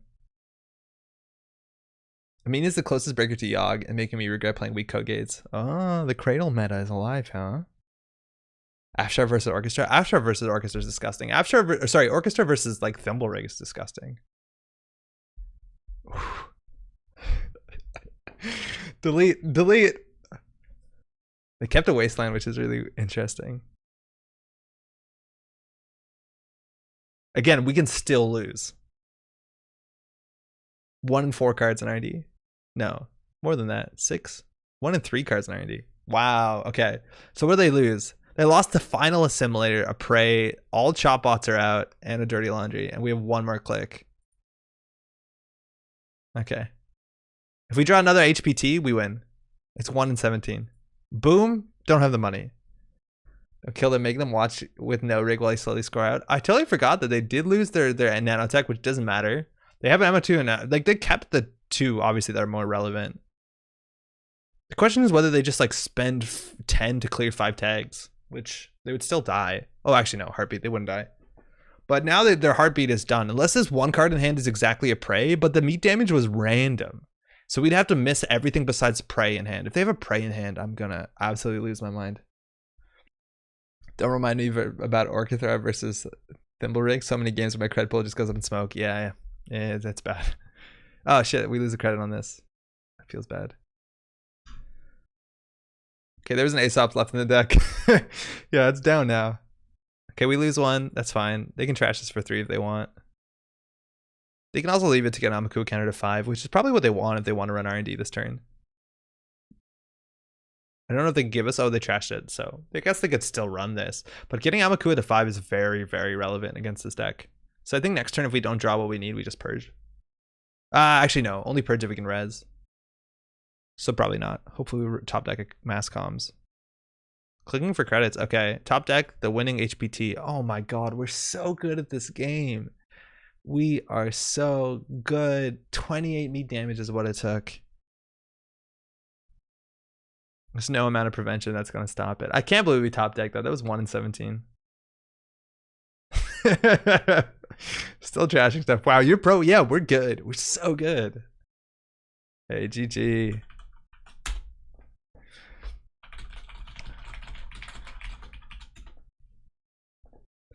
Yeah, economic warfare.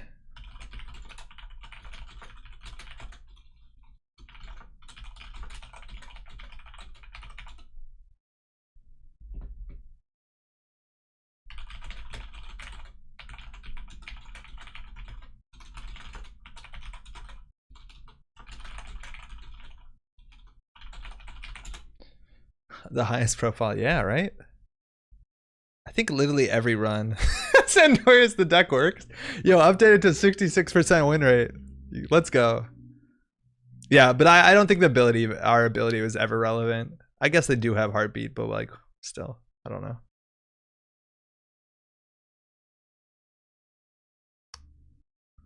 I'm amazed they didn't steal any agendas. Yeah, there's, for what it's worth, there is the agenda density on R&D. Where's the and? It's like 6 in 16. If you just, whoa.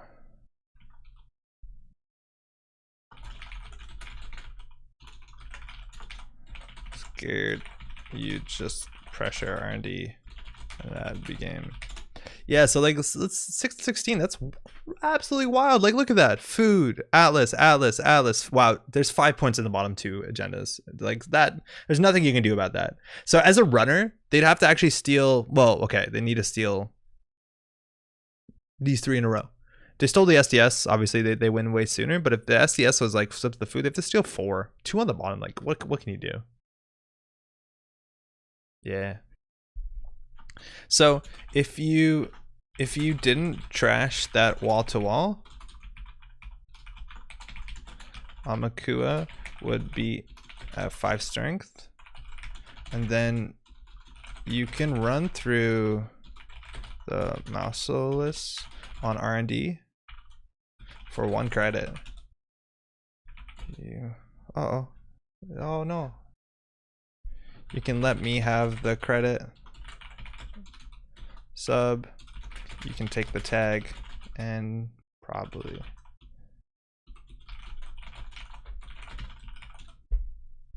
Yeah, also, yeah.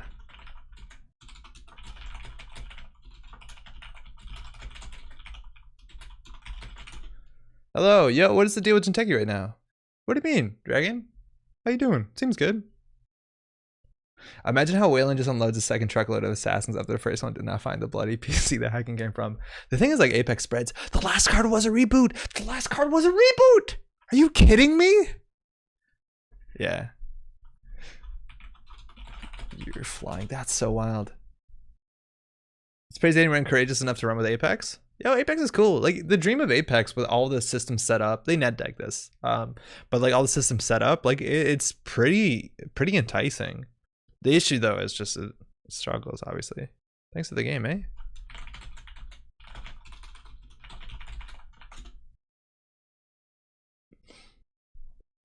To be fair, they most waited to run until you punish them a lot. Yeah, that's true. Like they could have ran in the early game and we had no punishment. We just didn't draw it.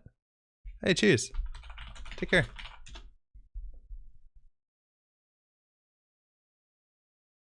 This is where we tell them Apex is bad because evil eyes don't have bank accounts.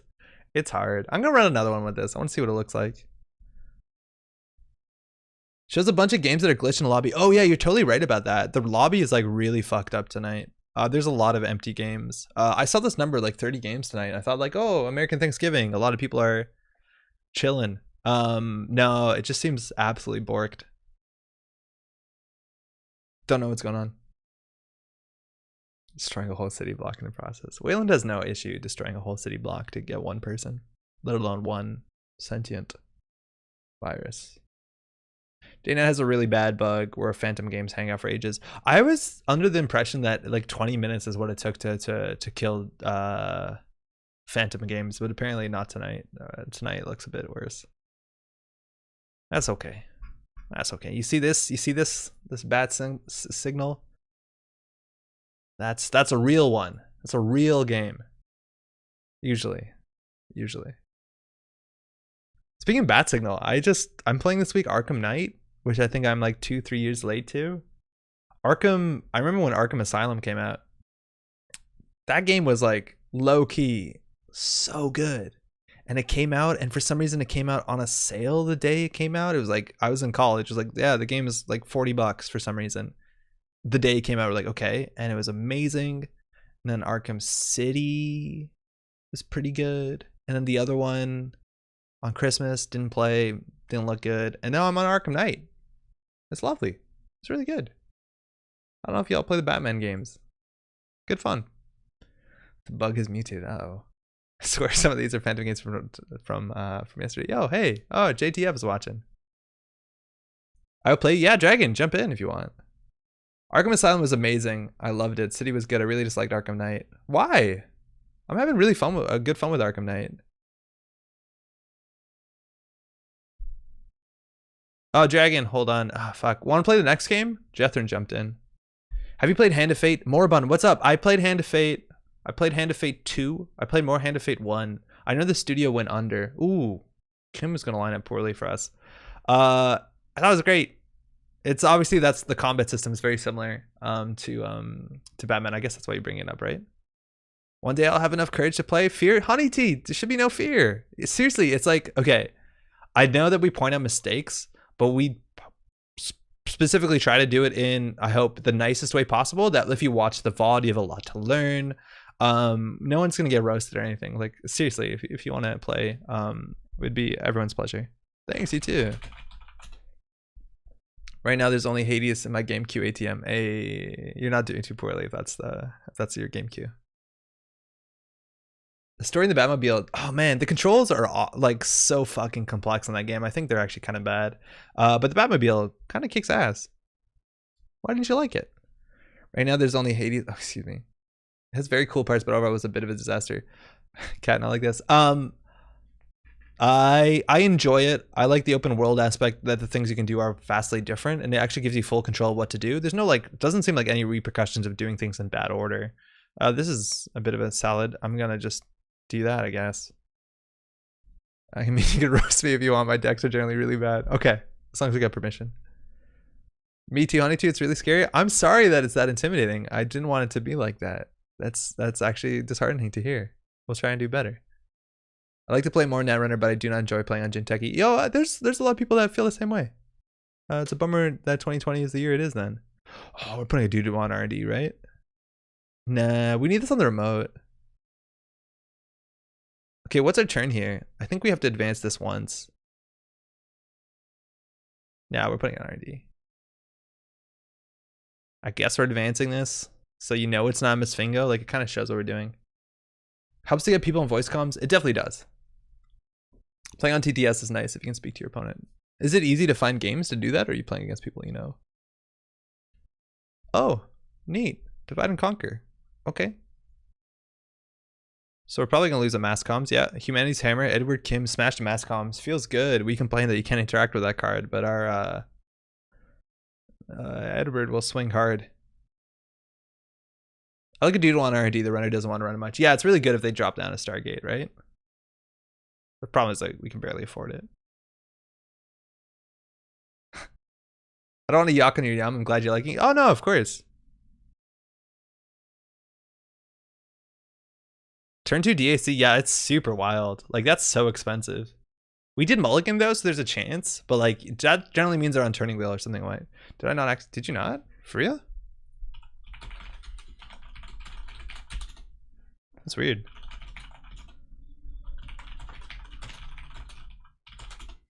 Yeah, maybe Kim's ability goofed it. I don't know. Pretty ballsy? I don't know if it's ballsy. Like, the credit levels are similar. Tabletop Simulator just played against people I know. Okay, yeah, right. Yeah, we played a bit on TTS. It's fun. I was spending a lot of time on TTS this year. I think a lot of people are. Okay, so the issues, we can't afford everything here. So we can mass comps for one, that's awful. In theory, we want like at least 6 credits. I'll just click for credit. It feels pretty bad. It says they access, did it? Okay, this is gonna ding them from a damage. They probably have an I've had worse in hand. Well, actually, no, that's not true because this doesn't have an advancement on it. This actually could be huge. Oh, forked. Fuck me. That's actually a bad hit, right? Knifed is going to be a liability. Ice Destruction is such a liability against Builder Nations or any advanceable ice. But forked is the least good one. We only have a single Colossus. We'll draw a card first. Gain a credit. Fuck. I feel like we actually should add this to HQ. Oh, Christ. Because if they have the paperclip exactly, this is going to look so stupid. So we'll do this. That's good enough. Can we wall-to-wall put an advance on itself? That's a good question. No, it's a piece of ice. Yeah, okay. This will hit the card in hand. I'm assuming it's an I've had worse in hand.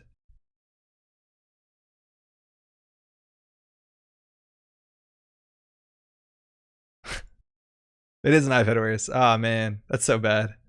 At least we get another advancement on an Atlas, so we can actually go like pretty hard into this. Oh, wow, we can actually get a huge Atlas. We don't have to discard a card. Yeah, I'm gonna go full Atlas. I'm not gonna consider it. Like this gets us mass comms. This gets us hard-hitting news, economic warfare. 2 Atlas is so scary. Let's hope that they don't play a turntable. Hopefully they're on Demolisher, which makes sense with as much ice destruction as much as Demolisher ever makes sense. Ah, no, not this. Our Dudo is gonna be really good. Eventually. Ah, they trashed, so they're going in for new. Ah, we needed that. We had 5 credits. We planned this.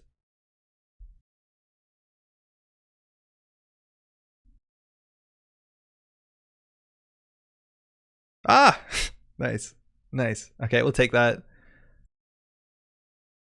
Yeah, turning wheel makes sense. They might actually have another copy of Divide and Conquer, so we might want to ice up R&D.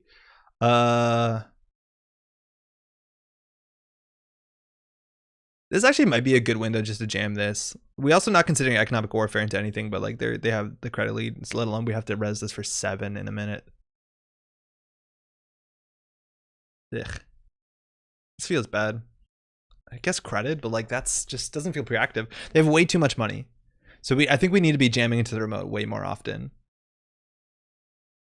Well, they're drawing heavily. Like they're going to see another 6, 7 cards. Mystic, Trickster. Okay. That's an orchestra. Let's see if they have a paperclip to follow. In theory, it's kind of dodgy to throw out these cards because we could always like pull for an arc lockdown if we had it. They discard a sure gamble. What the fuck's their hand? We'll draw first. Oh, that's really good. That's expensive. It also lets us reposition our ice against Hippo and Ice Destruction. That's pretty good.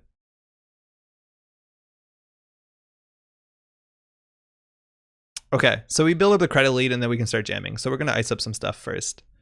So what are we worried about them trashing? I think we're more worried of them trashing the Aket. So I'm going to draw once. Okay, and we're going to ice up Archives and we're going to ice up HQ. They trashed the Dude was also a huge bummer.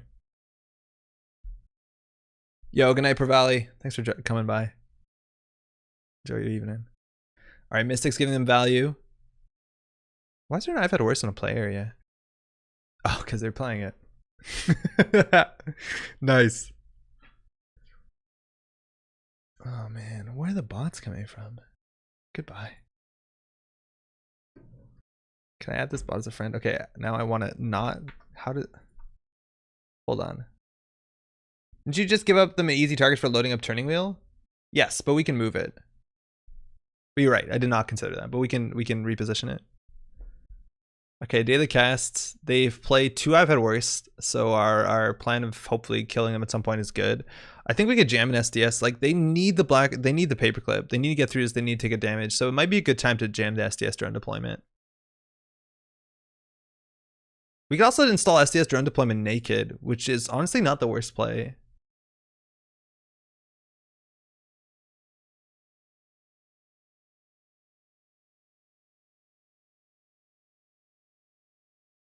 Do we do it naked actually? Because like then they need to install a breaker and run it. It's super suspect, especially because we bounced the wall to wall. We have too much shit in our hand. We shouldn't have bounced it. We should not have bounced it. For TV. It's honestly not the worst play.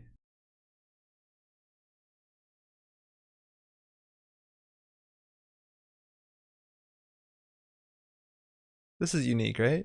No, yeah, it is. Yeah, that makes sense. Okay, let's just build the credit lead. I feel like we should be doing something aggressive with this Atlas token. We're not. We're just hoping that their money flounders. Liberated account might be a bit too slow. They threw out a gamble though. They have 2 more gambles. They also have dirty laundry, so this card here is a bit dubious. Yeah, there you go. Got straight laundry it. Man, if this was a snare, it would be sick. Yeah, okay. I think they do trash it though, which makes them consider running server 1. But they haven't found a paperclip yet. Yeah, they did trash it. That's fine. Rebirth. Oh wow, Omar. Rebirth and Edward Kim deck. I guess it's good. It's only 1 influence, and eventually your Kim ability is not great. Quetzal. Oh fuck yeah, they're going for it. Quetzal's a good choice here. We just have to advance this Masfingo more than once though. That's gonna end that really quickly. Double econ to HHN might be a kill eventually. Yeah. Yeah, I think you're right. I think we do. Oh, I think we do hit them here. Playing knifed. Oh, okay. Well, we do lose our remote. I feel like the SDS play is not good because they can just check it.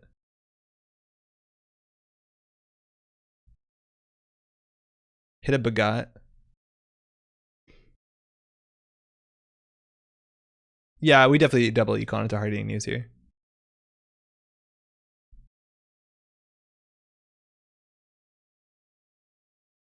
Yeah, this will be fine.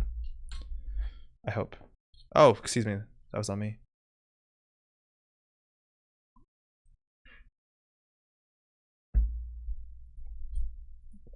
You see, you don't expect this. It doesn't feel good, but you don't expect it. They don't have a link anymore too. Not that it helps. But now they have 3 credits and some tags. So can they remove all the tags? So what could they do? They could liberated accounts to be on 7. They could they can clear 3 tags here. It's honestly not that great. Oh, but they're just going in. Oh, they're just going in. We res the Doodadwa, we can still do credit boom. Yeah, we'll do the Doodadwa, right? We don't, because we can do credit boom from this position. In theory, this is a lot of money, and like they're looks like they're not trying to win. Or sorry, they're trying to win. 2 advancements. Nice. We'll do that here. Obviously, that's huge. And it ends the run. There's 2 end the runs. Good enough. Oh, they have a Maw. Wow, direct access. That's actually kind of scary. So we can still credit into high profile target. So we'll res this. This also gives us a credit back. So they're hoping for what? Because we could res Masfingo. They're hoping for Mouseless or Hordem, I guess. Oh, fuck. It's Quetzal. Never mind. Oh, my bad. My bad. Okay, so they can't win. It looks like it's close, but they just don't have an SDS drone deployment. And I think they can only use this on one of the sides of the run. Yeah, from HQ. So they hit the Global Food Initiative. They hit the SDS, they can't steal it. And they hit the other Global Food Initiative. If they had a program, they would have won. they had a program, they would have won. We also could have used an atlas to pull something to hand if we really needed to. They're one program short of winning, and that's game. Oh, that's such a bummer. They just installed the program. Oh, man. Good game.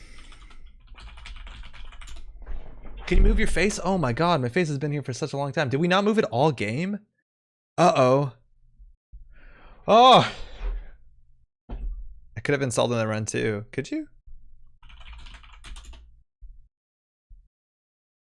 I don't think they could have. Oh, totally. Yeah. Thanks, you too. Yeah, they could install when they ran the Adudawa. It didn't seem like they needed to. But if they did, they would have had the game. Sorry, I should have moved my face like an hour ago. Whoops. Okay.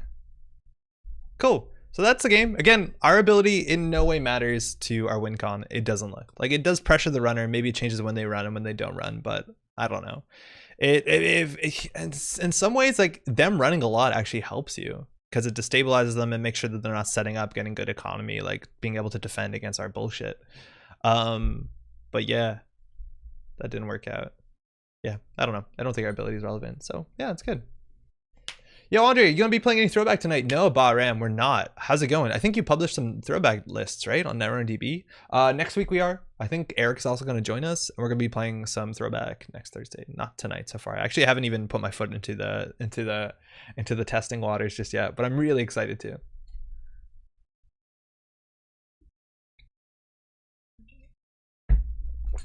Okay, let's build a deck. If you're just tuning in, it's the Matchball Grid. I felt like there was news to talk about today, but I don't know what it is. Besides, obviously, the Hemophilia tournament is on the 5th. The Hemophilia charity run tournament that White Blade is running, that we're going to be casting on this channel, it is on the 5th. I think I need to double check the start time, but I think it's like 11 Eastern. So it'll be starting in the morning on a Saturday here. So do check that out if you'd like. It's going to be a lot of fun. If you want to get involved, the tournament is a pretty approachable format. And it's going to be pretty buck wild. There's a lot of like really spicy builds people are going to be doing. You can play basically with any card you want in the game, barring, well, that's actually not at all true, but most rotated cards, which is great because people like those stuff. All right, let's build a list. What time is it? Oh, it's 10:30. Okay, hold on. Can't play Build of Nations all night, can we? I kind of want to play a lot of one-pointers. There's always this like nagging idea that I feel like we can build like a sort of shell game personal evolution deck. Big Brother almost everything. Oh man, I do miss Big Brother. But I love the idea that building like a Jinteki trap shell game deck is something we can do in Argus. And we're gonna figure out really quickly that we're gonna run out of influence, because 15 doesn't go that far when you want to play like Snare and Data Raven and News Team and I don't know what else, whatever else, but I think we can do it. Now, I think we've probably done this before on the channel. We always come to the same conclusion. I feel like to be able to do a trap Wayland deck, shell game trap Wayland deck, this guy's saying shell game is my jam. I'm glad you like it. Yo, Daijin, what up? Do not play the Argus Iceless with lots of traps. Did you not play? I think we did, but I don't think I liked it. I think we need to do something slightly different. The issue is like there's certain cards that need to exist, I believe, within a trap archetype to make things relevant, because what cards exist means that you have to respect certain things and not respect certain things, right? So like in a triple advanced card on a Jinteki server could easily mean that is the HB card that doesn't brain damage, which is a huge impact on the game, because if your hand size is minimal, the whole game is different. But on the same side, if you don't run it, it could be a Ronin. The same has to go for like every sort of trap, like accessible traps from central servers. Like Snare is a thing that's always relevant in any trap game, and you have to have that. And Wayland doesn't really have a trap exactly like that, besides some of the upgrades that traces, which is pretty interesting. Also, like unadvanced traps are really important. Wayland doesn't have too many strong unadvanceable traps. Wayland's actually lacking like a bunch of these things, but they used to have them, and we lost a bunch of them. I think cards like Mr. Stone were kind of interesting. I feel like dedicated response team is actually really important for this sort of archetype. You could actually build it where if they didn't respect your unadvanced traps and they ran a snare, they die. It honestly wasn't that difficult to do that. But none of those cards exist anymore. We actually lost a lot of the things. But the big issue is that we don't have a Ronin. The closest we have to like an advanceable trap that punishes you if you don't run it is like Contract Killer, to some extent False Flag, which sucks. We have to import Mushin. Yeah, we do need to import Mushin too. There's so many things that we need to spend influence on. It's gonna be difficult. But I want to run a lot of 1-pointers to see how that looks like in Argus, because 1-pointers honestly never get play. We also can run that one with the priest on it, standoff. Whoa, lo, lo, lo. He's converting. I forget what that thing sounded like. So we're gonna try it out. We'll see what we can do. But I want to run if we can run 21-pointers and see how obnoxious it can be. We can run fake agendas. We can run Archer, and then we can run even like News Team. So they need a lot of agendas. And we have stock buyback, which is nice. We probably can't spend an influence for Game Changer, even though that obviously can be a literal game changer and win you the game on the spot. But we'll see if we can make situations that are really hard to win from. Which I don't know. We'll see. Tried to kill my partner in a game recently with dedicated response team. It went terribly. It's such a weird card. We're not going to see it here, are we? Oh, we are. This card used to be like, nobody really played it outside of like, there was an NEH deck at some time that was really good because if the runner is tagged, they can't really do anything. Because it's whenever 6-1 run ends. So the idea is like you run a snare, the snare gives you a tag, so this does 5 meat damage. Like you can do some really wild stuff if people don't check this shit out. Age of Empires 2 reference. Take a drink. Oh man. It's been a minute. I haven't played Age of Empires in a long time. So let's get some agendas in here. We got Neutral and Wayland, obviously, and let's see how far we can get on just agendas alone. So I kind of want to not play 4-2s. I want to try and keep it as small as possible. I think like the sort of shell game decks that I'm thinking of in Jinteki ran like Fetal AI as like the big end. This was before Obakata, anything like that. It'd be Fetal AI and Philotic. And maybe they ran a Future Perfect or 2 as a defensive agenda, which I think is a legit strat. We'll see what we can do. We'll see. Okay. So firstly, I feel like our collection is goofed. Current card pool. Thank you. Okay, that's going to change everything. We're going to have way less options. So what can we put in here? Underway Renovation, honestly a very interesting agenda, but it doesn't make sense because it's face up and it doesn't really do our win con. Transfer Monopoly, timely public release to Futures Now. Futures Now is honestly pretty relevant. It's a 3-1, and its ability lets us pull Economic Warfare, hard-hitting news, anything that we want to win off. So I think that's worth keeping for sure. Standoff, I think 3 of is going to be a lot, but I think I really like the idea of having this agenda. It lets us play Thethonium and Archer for cheap or free, which is great. I used to have a P deck with 19 agendas. It was dumb, but it was a hoot. I think that's really fun still. Like, I think that's good. And honestly, we also could do some sort of like Oscar acting stuff and play the board. Where if we ever get the board on, like, okay, this is the play. You let them Stargate you for a while, and then they don't want to run archives, because if they run archives, they have to fire your Argus security ability like 6 times because there's 6 1-pointers in there. So they wait till there's 7 points in archives, and then right when they res archives, you res the board, and they're still committing to access because you can res it after they've committed to access, and then they have to hit the Argus security ability 7 times, and they don't win, which then they just run and trash the board. But otherwise, it'll be fine. It'll be fun. That's the Oscars. There's a PE deck that actually could make it lethal because PE does more damage than Argus does. Argus can just give you 7 tags and you trash the board. It'll be fine. It'll be fine. It'll be fine. What else we got? I don't think we have a lot of 1-pointers. But then they just take the tags. Yeah, I know. They just take the tags. Hopefully they don't win. It's never going to work. Yeah, it's not going to work. Stock buyback and news team? Yes. So there also used to be, I think, better 1-pointers for this sort of thing. We used to have, I don't know why I opened merger. We used to have, shit. What was the bad publicity one where you could take like 15 credits? That one was really good. Gilahan's Arcology was still fine for like a lot of those PE decks. I feel like the bad publicity one was actually like really impactful. Profiteering, yeah, thank you. Hostile, yeah, why not? Hollywood, high risk. I think we don't have enough 1-pointers. I feel like this is gonna fall flat on its face. Firmware updates. So in theory, firmware updates we could play. It's obviously bad, but we could play it. And as long as we play our boy Yale, right? Because Mark Yale can just eat all the counters. And Mark Yale can make a firmware updates into like what, a 15 credit card clicklessly? False lead, yeah, we'll do false lead for sure. Vulcan cover up as well. Yeah, that one's gone too. I think we can try firmware updates. It looks awful. We'll put 2 copies of Mark Yale and see how it goes. This is gonna be bad. False lead, 100%. Divested trust. Yeah, fuck it. Why not? Good with 5-3s, but doesn't matter. We are at 15 agenda points. Shit. Crisis management. That's a card he can play. Oh, this is terrible. Corbusier, City Works Project, Broad Daylight, Armed Intimidation. Now, in theory, like if we played something like Broad Daylight, or we played something like, it actually might be worth running 2-pointers because it's way worse than in PE. Show of Force when scored does 3 damage, 2 meat, 1 net in Personal Evolution, but here it's only going to do 2 meat damage. But that's still good. That's still okay. How do we win? Hard-hitting news. I guess. I don't know. I'm guessing. This is probably going to be terrible. I just want to see what it looks like. So yeah, this is a thing that we in theory could do. There's a chance that it actually might be better just to do Broad Daylight. Yeah, I feel like Broad Daylight is probably just better. Because we can score that immediately and just hold on to it. Yeah, that seems way better. So we can take out, what's it called? Show Force. Okay, we are at 24 agenda points. That's too many, but we'll get back to it soon. Okay, cards that we want in the deck. We want Mushin Notion. That's great. We want Stock Buyback. I think we definitely want News Team. And the issue is like having relevant ice is going to be a struggle, right? Like how do we have relevant ice? Now that's already a lot of influence. So I'm thinking like Data Raven, Snare, these are all things that we want, but we don't have the influence to get that to happen. So we have to make some, like what else can we put in the deck? I think we might want Psychic Field. I think Psychic Field is just good. As an unadvanced trap, you can't ask for better than this.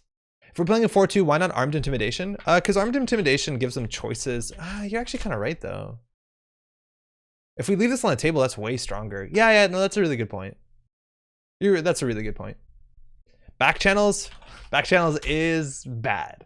I think back channels actually isn't going to work with what we're doing. It transfers something that we slowly advance to into money. We don't want to transform into money. We want to transfer it into a win condition. We already have NGO front, right? Project Jumbo with back channels? I don't think so. Like at that point, I'd rather play Trick or Light. Like I'd rather play something that wins the game as opposed to like, cool, 9 credits. I just don't think money is how we're going to win. But that's the issue. It's like we don't have advanceable traps. So we need June Bugs, we need Psychic Fields, so we probably play fewer news teams, I think. There's also a chance that we actually want like a Cerebral Overrider. There's a chance that this is good. I don't know. Seems good. Back channels is bad. Back channels just doesn't do anything in this list, right? Like we'd rather win. Like, excuse me, having slightly more money and a lot more money actually is true. Isn't gonna help us win. Money's how we don't lose. I'm gonna be wishing we had money in about half an hour. Yeah, I think you're right. Jeeves would be nice. Jeeves, they just trash. Like we can't protect Jeeves. They'll trash Jeeves. We're not gonna be able to ice Jeeves up. So you're right, Jeeves would be nice, but it's not gonna do anything. They're just gonna go trash it for 5 because we're not good at taxing out economy. So in theory, we're meant to be able to win a game where the runner has infinite economy. And that's why like I really like cards like Data Raven, which are taxing in different ways. Like this is just a taxing ice almost regardless, besides Hunting Grounds and in theory, the meat damage Citadel Sanctuary. I think I'm very aware that we're gonna be upset when we run out of money. Okay, let's look at the upgrades because I think there's some good stuff here. Why is HP here? So upgrades, what can we get? I think Force Connection is fine as long as we have money. Like if we have a lot of money and a runner hits this at any bad time, we can win the game on the spot. Oh, we also need hard-hitting news. Fuck me, where's our influence? Oh, this is bad. We're at 22. Okay, well, something has to go. Can we win without June Bugs? 1 June Bug. So that's 12. Ooh, 13, 14, 15, 16. Oh no, I guess we're not playing Data Raven. God, I wish we had more influence. Great. Fantastic. Fantastic. The other thing that we want is Prisec, which is pretty good. It's just good. Sometimes they run it, it's really bad. We also could, in theory, run Mumbed Virtual Tour, which I actually think is kind of relevant. We'll see how it goes. I think HHN is the weakest influence here. I think HHN is how we're going to win. Well, yeah, I think it's good. It forks them. It lets us, we can install, we can moosh into HHN. I think it's how we're going to win. We can consulting for it, it's true, but I think having one of these in your opening hand is really important. I don't know. I think so. I might be wrong. What else is good? NGO Front's like okay. It's probably not necessary. It's nice though. Rashida is pretty good as an unadvanceable trap. We don't have money. Yeah, I'm hoping we do, but we probably don't. Okay, let's look at an old like PE list.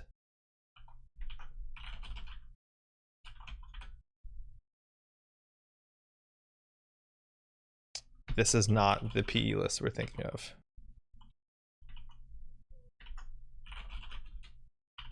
Oh, we did that before. It's called Personal Revolution. Oh, we probably fucked this up a minute ago. Okay, so look what we had here. This had dedication ceremony, which is really cool. It had about 9 ice, which sounds about right. 12 agendas, so okay, a few agendas. And this has Mushin. Okay, and it has Cerebral Overrater, and that's basically it. Yeah. It's an epic. That PE list actually did look pretty hot. What else do we got? New techie. Okay. All right. This is from the revised core set or system core. Viral plan. That's viral weaponization, I reckon. C2RPE. All right. 16 agendas. Now we're talking. 24/7 news cycle. Obviously a hell of a card. So this sounds kind of like what we want to do. We have Kusanagi's, Philotic, Obakata's house. Okay. So Breach Dome. Don't have it. Junebug, Psychic Field, Ronin, Snare. Okay. So we need something that's like Ronin. Wanza Grid, make them draw a bunch in trigger ID. Wanza Grid is probably amazing. Wanza Grid is probably very good. I just don't like that card. Fundamentally. I feel like Wanza Grid is also how we lose. And we're not running Snare, which is a big issue. Like, fuck. Okay, you're right. That means we don't have to run Economic Warfare. We're also at 53 cards. How's that possible? 24 agendas gets you there. Monza's amazing money. We don't like that. Yeah, Monza's good. Issues it's gonna eat all our other shit. Like we're gonna lose Rashidas and everything. So I guess we don't run Junebug then.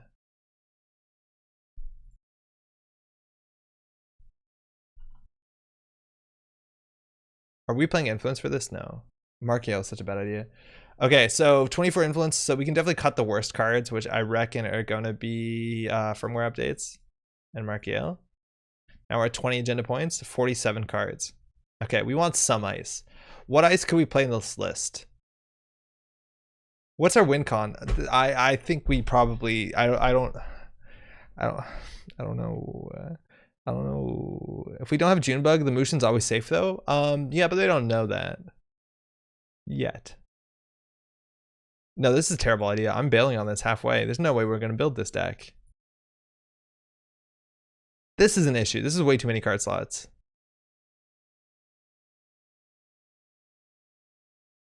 So which ones are bad? Crisis Management is bad. Futures Now is not necessary.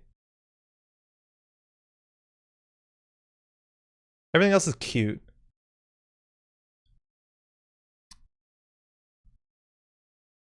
So we could add 2 foods, I guess. No, that's influence. We don't have it. Fuck.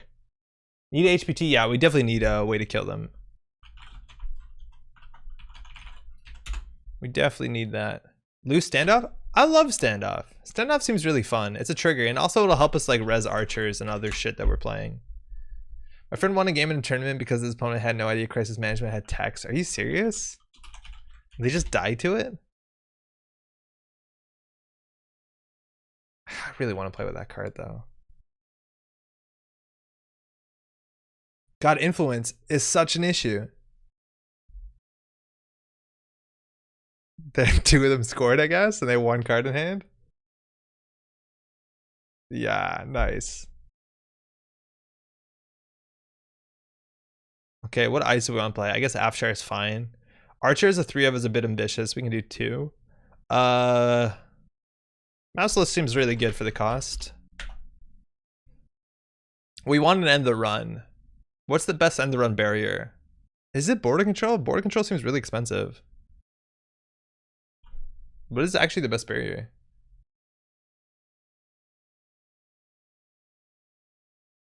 I wouldn't be too upset with Veritas. Ironic Crisis Management might be tech against Tag Me. I guess so. Tithonium? Oh yeah, Tithonium is really good. You're right, Tithonium is exactly what we want. And maybe like a bailiff, I guess. I don't know. So what's our win con? Like we just don't have enough advanceable shit. We don't need Rashida, he says. Oh, our influence is goofed because of that. Okay, we'll fix that. Why do we not have assets? Oh, I see. Okay, so what else could we possibly win by? Zealous Judge is not legal. Wall-to-wall urban renewal. We can't protect that. The board, probably not going to happen. Space camp, cute.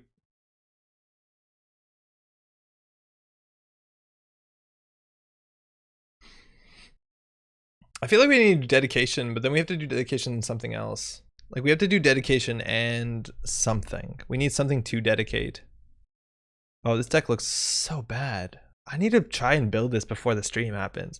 More NGO plus Roughneck. Roughneck is like really slow. We spend our whole turn doing nothing. They're gonna catch up with us. And we don't even have a way to capitalize on the credits besides like Force Connection, which is pretty bad. So like our game plan is to trick them into getting a lot of tags quickly. Reversed Seiki. Yeah, we could do reversed. The thing is like the money differential actually doesn't matter too, well, it sort of does. Like the way that we win is like snare and Force Connection price hack. Hive Rotato, yeah. June dedication back chance. We should get that one that's the opposite of that. What's the way in the nice that lost ETR subs? Yeah, Hive. But it doesn't exist anymore. So here we do install. I wish we could get tempo off scoring agendas. Ugh. Engram Flush is also a really good card. I guess Mouseless is not that much worse. Reconstruction Conduit dedicated. I think that's probably good. It's just a lot of slots. I just wish there was something else we could dedicate. But Ronin's like 3 or 4 influence. And Rico we can't really protect. I just want something that we can advance. Like, are we actually going to end up playing? I think we are going to end up playing False Flag. And that encourages us to play Deddy.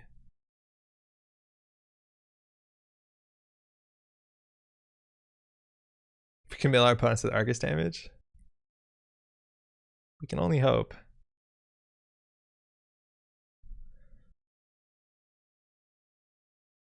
So we need more agendas, that's for sure. Oh, this looks awful. I think we do need June bugs. What does this look like? Okay, let's draw this hand. This is our hand, okay? So what do? We can probably just score that out.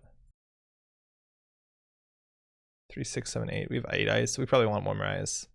Bailiff, Tithonium, Abshur, Mouseless, Archer. We'll do a Veritas, whatever. Be a lot of click to get 7 points. Yes, it will be. Okay, this is fine, right? On archives, remote. No, we probably just scored that out. From here, this is good. So you can put that in R&D, I guess. This in a remote, this in front of the remote. We can do install advance. The issue is that like if they hit the Mumbad virtual tour, it actually doesn't matter anymore. No, we can cut the Mumbad because this only works with hard hitting news. Yeah, the credits don't matter. False Flag seems bad. Okay, so we definitely need at least one more agenda. We're not gonna have enough bad pub. I will try broad daylight, whatever. Okay, so we have enough agendas. We have too few cards. First Connection Wanza. We have to play this so aggressively. It's gonna be a lot of fun. Especially a one more way to tag somebody. One more way. I also feel like we might not need the Motions. Yeah, I think we can get away without the Motions. That's actually a really big deal. Because, oh, I was going to add P. I was going to add Ghost Branch. As Ghost Branch, we can add David Ravens. Okay, we're getting somewhere. Oh, we need to add probably a preemptive. High profile, we probably want to add, oh man, we're adding more cards than we're cutting, obviously. We only have 2 high profile targets. So I think we want like what, 2 consulting visits? Boom, maybe? News team with Mwanza? Yeah, we cut news team though, but you're right, news team with Mwanza is really good. We could lose very quickly with Mwanza. We could lose very, very, very quickly.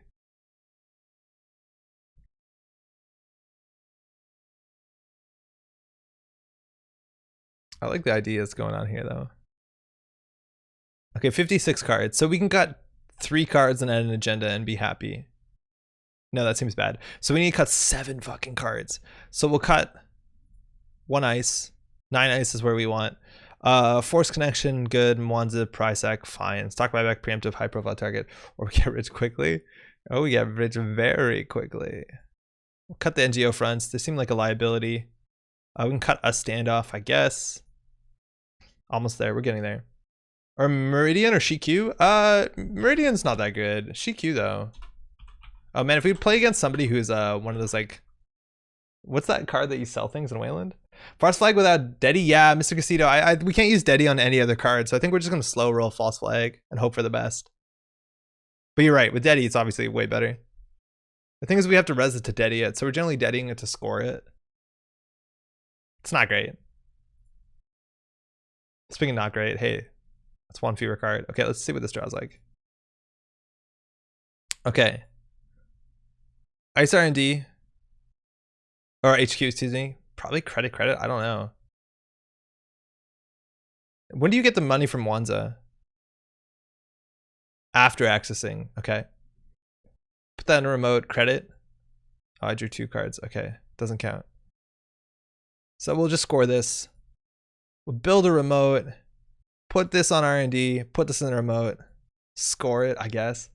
I'm crazy, I'm missing the 3x reuse. I've certainly never used the card and I can't for the life of me find them. Oh, you missed reuse? Like in your physical collection? This card actually had niche use in CI decks. I think you'll be very poor. Yeah, I think you're right. I think we'll have like stock buyback deals. Like in theory, if we were sports metal, this would be a bit better. But yeah, we're definitely not gonna have a lot of money. We don't even have a hedge fund. Yeah, fuck. I don't know what we're doing. Like we need to hit the Mwanza to fire. Jessica, can't wait to see how this goes. Oh, me too. Good night though. Thanks for dropping by. News teams we'd have to add at the expense of something else. Obviously, like we have 15 influence, right?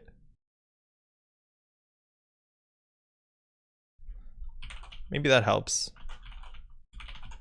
To get us down to 50. We cut 1 card, we could try this. What would you do with the money though? We just need enough for ice and fire traps. Yeah, we need enough money for force connection, but we don't need a lot of money.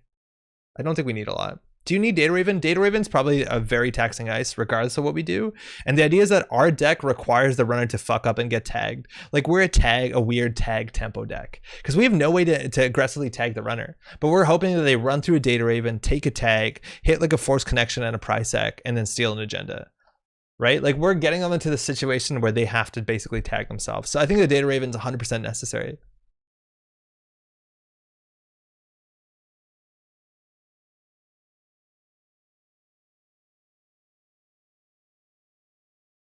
Yeah, I think it's necessary. Okay, we have to cut 2 cards. Okay, this opening hand. Probably just score the standoff. Honestly, we don't need the preemptive. Let's go with stock buyback. It's not bad. They ever has no face check value, they can bounce for free. That's fine. It's still one of the most taxing pieces of ice in the game. Especially when we care about we care so much about tags. Okay, we had to cut 1 card. I don't want to cut the ice. I don't fuck with that either. Okay, let's try this. Print screen, in case we waited too long. No hedge fund, that's fine. We're gonna call it crisis management. Dedication false flag will be very slow. 3 turns to get it. Yeah, that's fine. Like we leave it on the table. We're not rushed to score that thing out. I don't even think we're gonna score one. We're happy if they run it. I think we can cut a false flag and a force connection. I like the idea of the force connections because of the Mwanza, but yeah, it's definitely something we could consider cutting. I'm just called a force connection this time because I was just saying it out loud. But let's see how bad this is. It's probably not good. Like we're gonna have to install advanced events and hope they don't call it. You're gonna play against After Image? Yeah, there's a chance. It's not that common right now. We also could play against Hunting Grounds, which I think is going to be way more likely.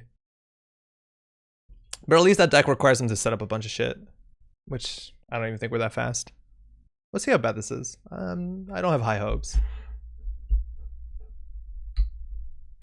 It's just such a shame. Like this sort of idea, I think you just need, because we pivoted a bit. I think 9 Ice might be a bit more than we required, but we're not motioning. We're not just installing naked cards. I think we're trying to build a server with traps, which is a bit different. I want to see what the last one we did, because we did a personal revolution, which I think was us failing to do the same thing before. Yeah, exactly. Like we tried to do the exact same thing before. Man, I don't have a good memory. The fact that we don't have an Audacity in the deck, that's a big mistake. Exchange of information seems pretty good. This deck has Global Food Initiative. We also just have more money with hedge fund and IPO, and even single stock buyback, which is, you know, with 15 agendas. And there you go, Force Con price hack. Well, we weren't doing Wanza. So this is a similar idea. We had Hunter in the list. What were we doing? Billy Mill, what up? Can't stick around because Turkey Day, but want to pop in and say hello. Wish you luck in your matches. Thank you. Yo, happy Thanksgiving. Enjoy your turkey or what have you. Thanks for dropping in. This makes me want to do Mwanza Harp. Yeah, Mwanza Harp is kind of the thing to do in Harpsichord. Makes me salty. Yo, Stesis, thanks. What a pleasant surprise. Thanks for the stream. Of course. Welcome. How you doing? That's a nice cat photo. Hey, don't diss my boy Hunter. He pulls work and my making news jank. Oh man. So we were playing, Maddie and I were playing just like open revised core set. Basically open the box, build decks, play. Nothing else, which is pretty fun. But I think one of the bigger issues is that like there's 3x Mimic and it's 1 influence, but 3x Mimic in the Anarch suite and all the sentries in the core set are 3 strength and lower. Barring Hunter, which starts to kick ass, Archer, and like Ichi 1. But everything else, it's like, oh, my deck has Neural Katana and Swordsman. And it's just like, don't res those. There's no point resing them. I have a Mimic. And it's such a bummer. Hunter is in there. There's like all these things that just die so hard to Mimic. Which feels bad because sentries are meant to be more expensive. Like I remember having to use Ninja to break like Neural Katana and then thinking like, I'll let this fire. It's cheaper. Fucking Mimic. That deck also has like 3 Force of Natures. At least there's really nice art on it. So 26 games tonight, but again, most of them are just kind of broken. Jaina has kind of been taking a weather in a harsh storm tonight, you know? Oh god, Ninja was so bad. Yeah, Ninja wasn't good. You'd actually end up using Fem to break sentries a lot more. Have you seen the original art on Ninja? Because Ninja actually had an art that was shown in promos before the game came out, and then they changed the art on Ninja when it came out. Lol, I hated Yogg more than anything. Yeah, Yogg also was a huge issue for sure, but Yogg doesn't exist in the revised core set. But yeah, Yogg was such a big problem for the game for a while. Raven's in core, right? Oh yeah, you're right. Raven does exist. Yeah, Raven is in there. But Raven's a trace 3, so you don't need to break it. I guess we're talking about Hunter before, but yeah, you're totally right. I forgot Raven. And Flare. Flare's in there.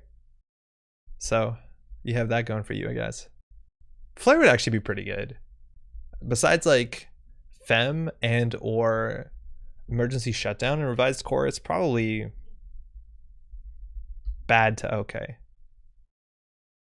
Okay to good. Nah, I don't know.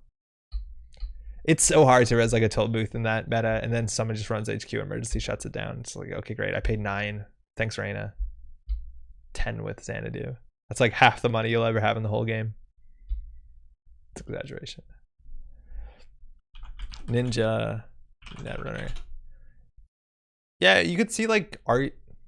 Yeah, this, right? Like, does anybody idea why they changed the art for Ninja? That was the original Ninja art. It was really interesting. And then they changed it. And somebody talked about why.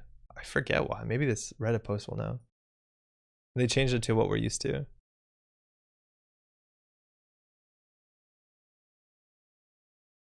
Yeah, it's cool. Corps were okay. Rich and revised core? Not in my experience.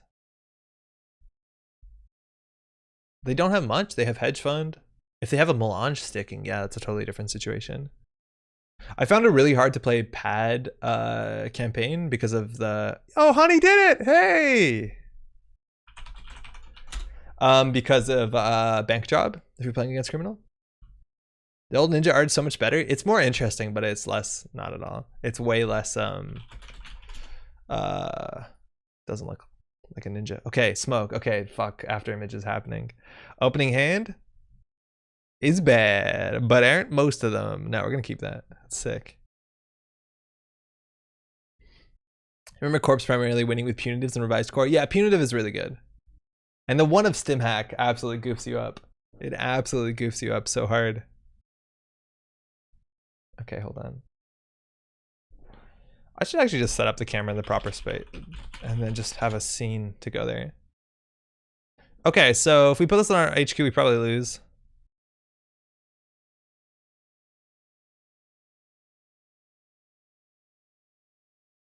Good enough for me. Enjoy clicking for credits. I hope they run R&D.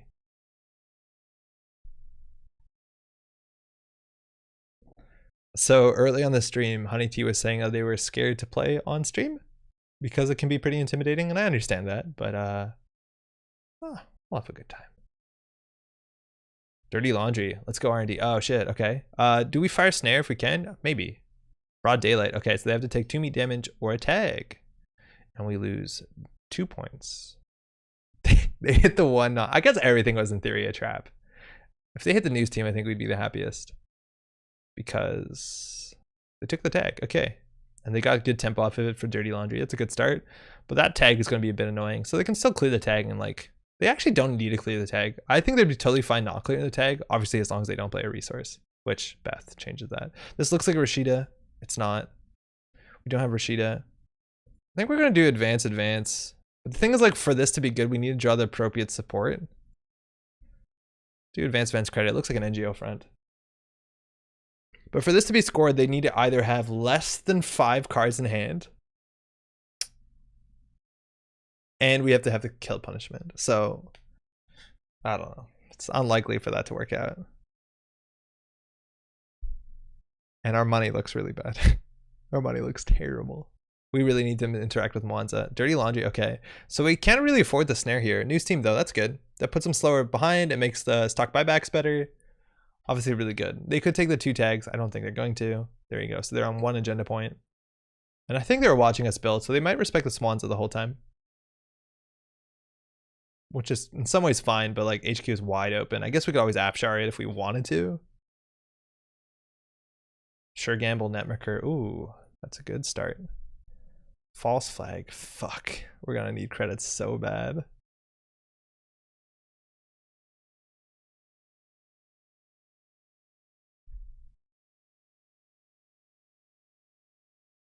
If only we could do meat damage when we scored something.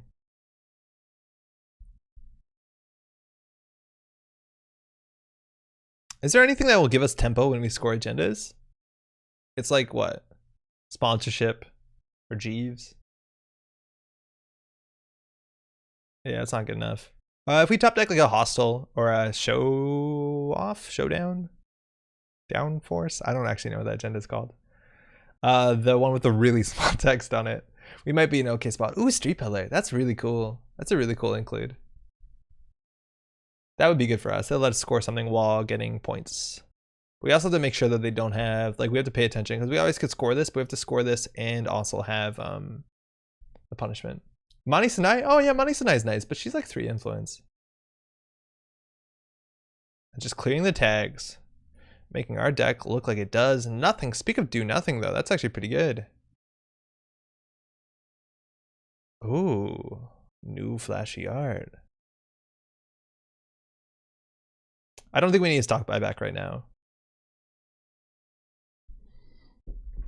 Amani seems decent. I think it's way too expensive. Arella would help with econ a bit. Arella's also like 2 influence, 3 influence. She's okay. That's the issue though, is like so much of the thing that we want to do is like we need to import good traps. We don't have them. We need to import Mushin originally. We need to import good ice. We maybe don't need Data Raven. It does seem really powerful though. And we need to import like on axis traps like Snare. So it's just so hard. And we play the game of top deck HPT and wait for the run to empty their hand. Yeah, we could just like cheese out a win. There's also a deck that has misdirection. They have a paperclip. Okay. Okay, so we, in theory, they only have 15 influence, so they might We should ask every time we install a card action whether they have something, because in theory this we could like Audacity out 2-1. I also wish we had we want to ask action when they we start slow advancing. What's it called? False flags. Okay, cool. So that's good. Gives us a point. It means we can res Archer into Thonium, which again, our Archer's gonna look really silly if they bypass it, but at least then the Data Raven behind it will be okay. Ober's Protocol could be nice here. It's not really that good because we don't have any agendas bigger than 2, right? Like I'd rather spend it on ice than like forfeit a 1-pointer to get a 2-pointer. That just doesn't do much for us. The whole reason indicate action exists. That's true. I never hit that button. I don't know what that does. This art's from Worlds, if I'm not mistaken. Yeah, Worlds 2020. What's up, Kinchin? Just don't go super fast. I like asking. I don't know. I'll take any opportunity to like talk to my opponent as opposed to like just poking the buttons like we're all robots. I don't know. Good to see you, Andre. Hey, Kinchin. Hope you're doing well.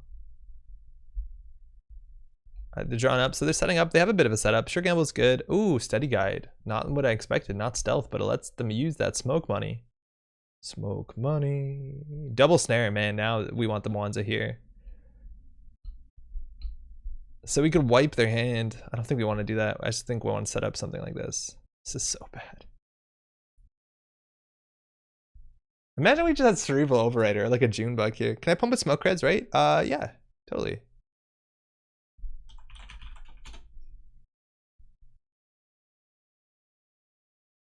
So they want to pump with this because it's for using icebreakers, and if you're making a choice, if you're deciding to do something with the icebreaker, you're using it. So they can basically pen a real credit every turn to boost the Study Guide. I think the highest they need in this matchup is Mouseless, which is 5, which is pretty good. Afshar at 2, that's okay. And Beth is going to give them a credit. But we want them to connect with a snare.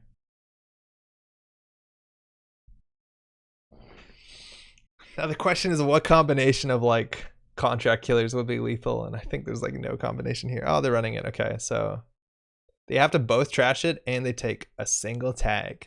Sick. Sick value, dude.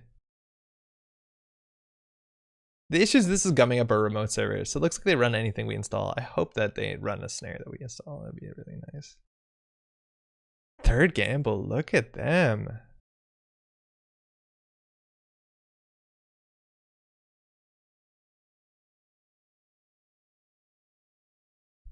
All right, shell game, let's go.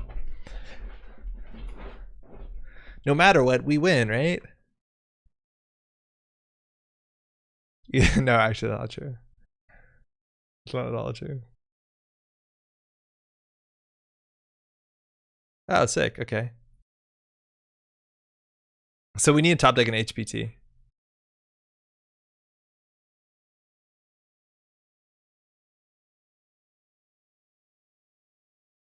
The Vested Trust is not going to be good, is it? I think we actually would have rather swapped this for the 3-1. That lets us pull a card into our hand because we would have pulled a high profile target.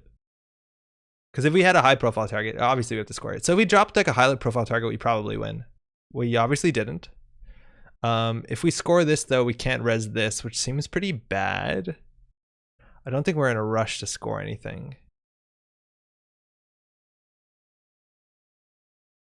Uh-oh. Uh-oh. This they pay 2 credits because they have bad pub, which is really bad. Pub. I think we're gonna stock buyback. I think we need it. Just be able to force like scoring this out while also threatening the res on the Data Raven. Excuse. So the daily cast finished. Beth is giving them a card. They are, wow, they only have 14 cards left in their stack. Man, news teams feel so good. I wish we played way more news teams because they're probably not an artist colony.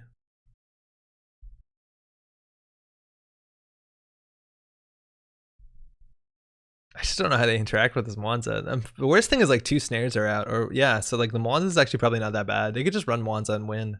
But we can choose not to res it. But we basically always need more money than them, which is a problem with our deck because of, oh. Okay. Let's see how this goes for them.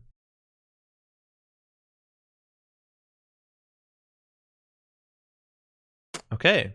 So they're gonna access a lot of cards. They're gonna access 4 cards. Well, technically 5 cards because they also access this Monza. And so we're gonna gain 10 credits. If they trash this, it's a 14 credit swing outside of bad pub. And again, obviously most of the things in our deck hurt them, like that false lead. It's going to be a tag or 2 meat. They could probably take the 2 meat. I don't know. Looks like they're going for the tag. But we're going to have 23 credits if they want to trash this thing. And I don't think they want to trash this thing. Now, we do know the next 3 cards aren't agendas. Mantle. Okay, so they're going to buff the study guide for free. But if they actually connect with the Tithonium, it's going to be pretty good. But they have a paperclip in the bin.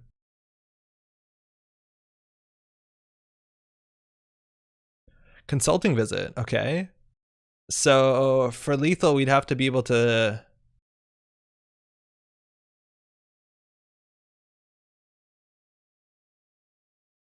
We have a chance. We need to have less cards in hand. Because now we have to play 2 clicks. So we have to score this and have a click. So we could either advance this to 3 and wait, which seems weird. We could have done this 1 and then this to 2, maybe. I don't know. This is maybe a weird play. But at least this makes the Data Raven a lot better. Because I have to do Data Raven and then this trace. They only have 10 credits to our 21, 11 with bad pup. So we might be able to pull this off. We know the next 2 cards in R&D are in agendas, and they didn't trash this. So again, if they run again, that's like 10 more credits. But the fact that we wish our snares were in R&D. This here is bad.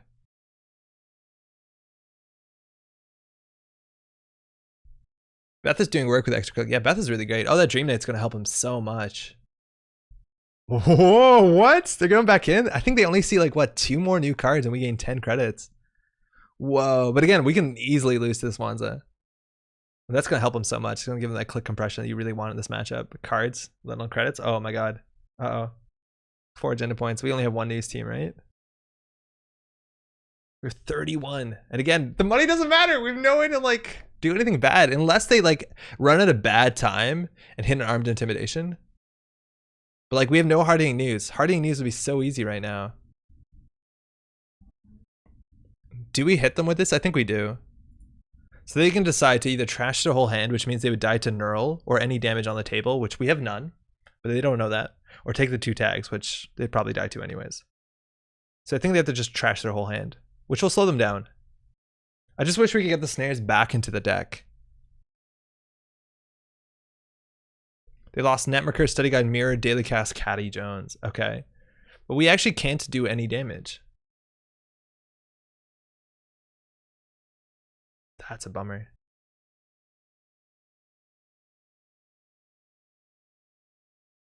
Guess we do it again.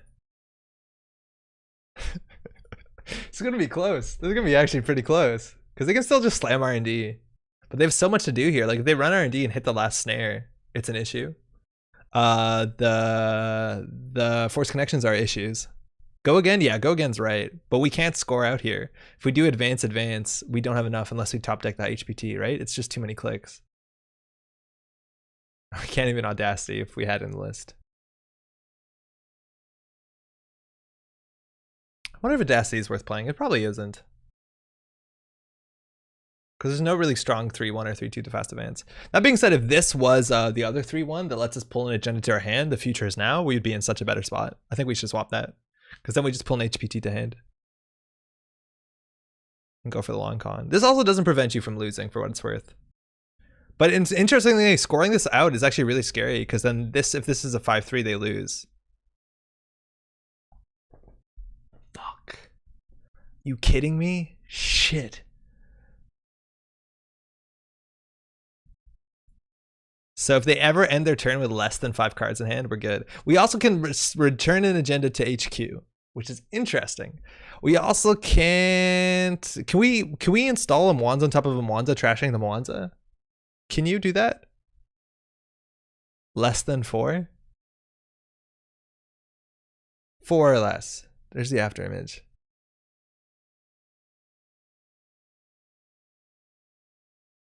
So we could lose here.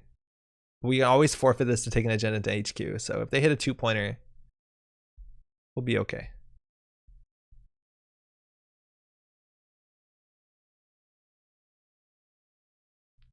We have to do it to this. We have to return this one to hand. Because if they hit a 2-pointer, we lose. How many 2-pointers are there? 2, 2, 2. There's only one more in 26 cards, so we don't have to do it. I think we're going to do it, though.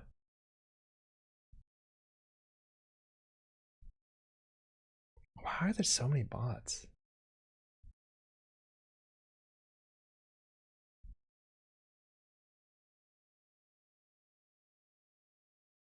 Return to hand.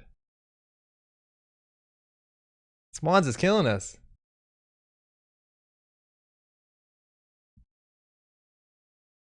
Limit one region, right? So, but can we install a region on top of a region?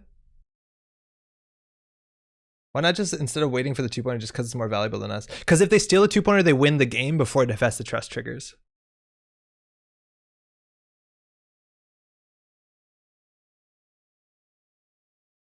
Yeah. The timing's weird. They might run HQ here, which is fine with us. If they hit a force connection, we would have won. They just hit a force connection. There's 2 in R&D. Fuck. They hit a snare, we would have won too. Shit. They know we have a hostile in hand. To answer your question, I'm not 100% on it.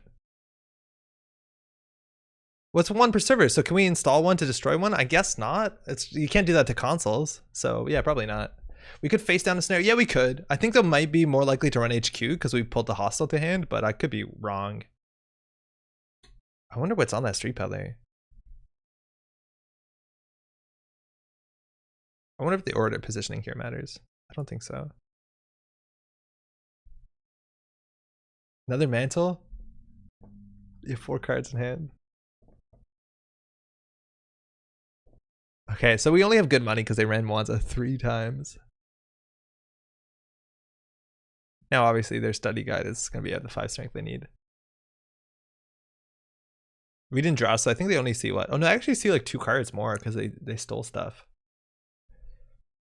Yo, Parallel, what's good? How's it going?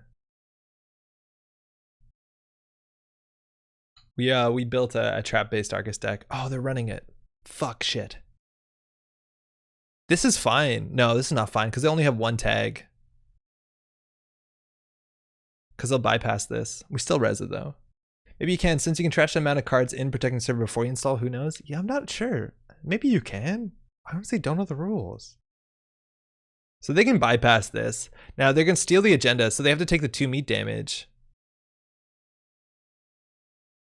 Because otherwise they'll take, they actually could goof this. If they take a tag off of this, it depends on the order of access. If they access the agenda first and take the tag to clear the tag, then we win because of force connection. No, actually we don't win. No, we do win because we have HPT. So the order of the access is going to be super important because if they don't, they have to take the meat damage.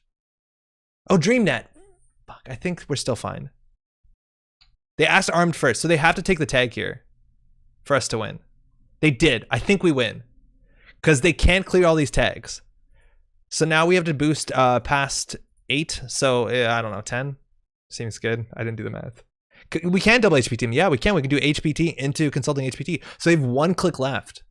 If they clear a tag here, it doesn't do it. They have Mercur? No, it doesn't matter. It's just the clicks. It's not the credits. Oh, I see, for the trace. Yeah, okay, that was good. That's why we overboosted on purpose, on purpose, on purpose.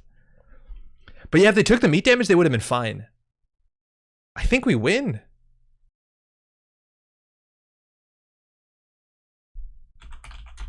Whoa.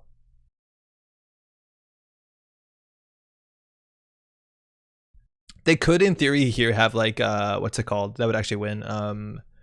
Citadel? Or any sort of meat damage protection might be a problem. No, unfortunately. Oh, wow. Whoa, good game. Whoa, good game. That was really close.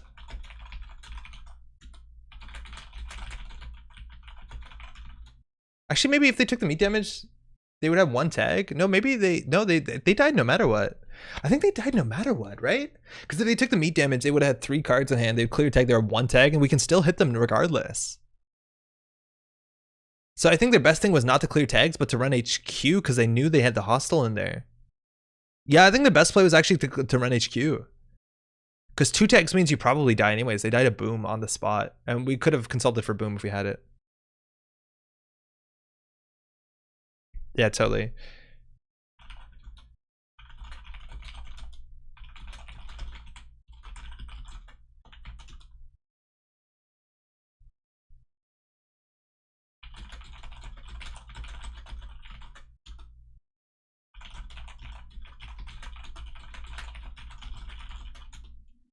Yeah, you're totally right. Because of the visit, they lose regardless. Because if they were on 5, they take 2 damage. They're on 3, they have a single tag. So we just do 2 and then consult for 2. So it would be totally fine. Okay, so I think crisis management is probably the worst agenda. We're going to cut that for features now and see how this goes. But yeah, the money's really bad. The Swanza fires. So that's a problem. Oof.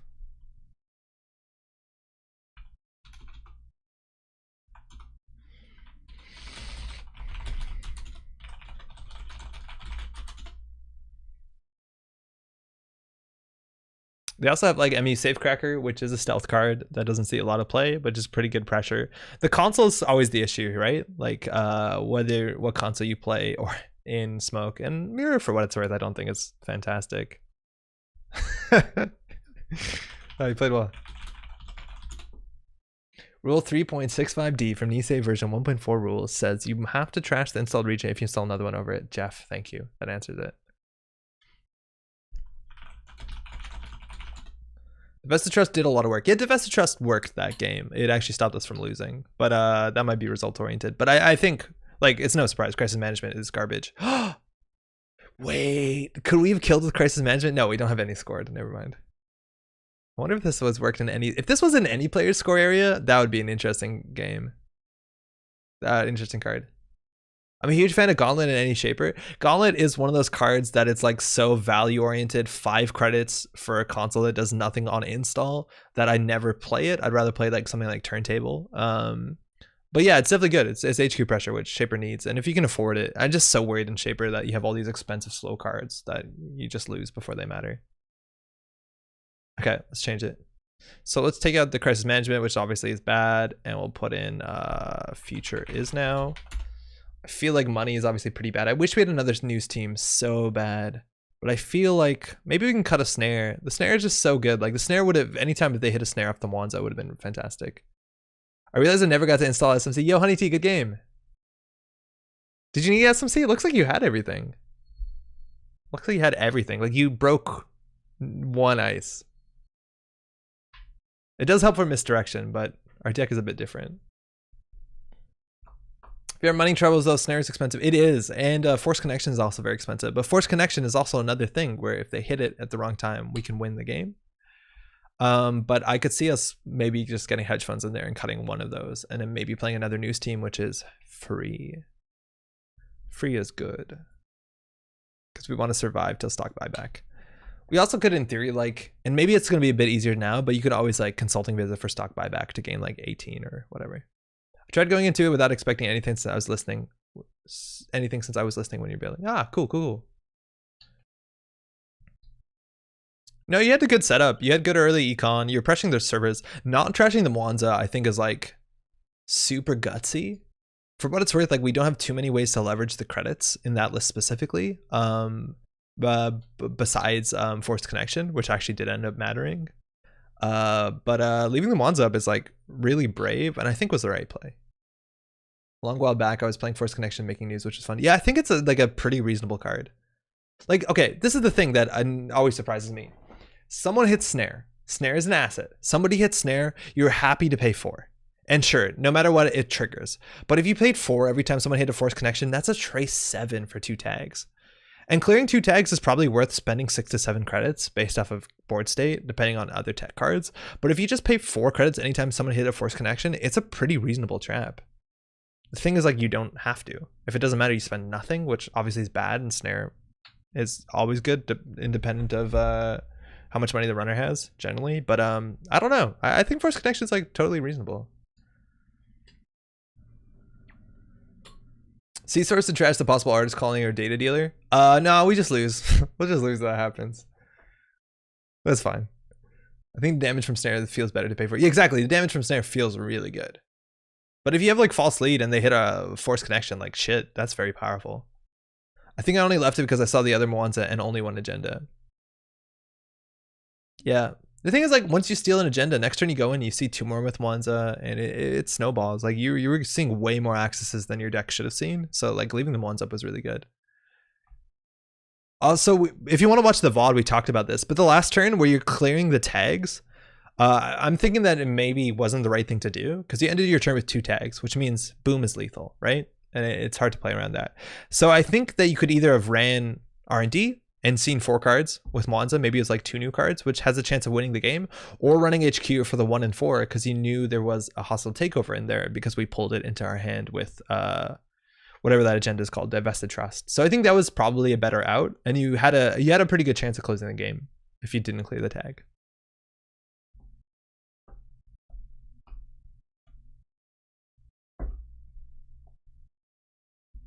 Giles, what up?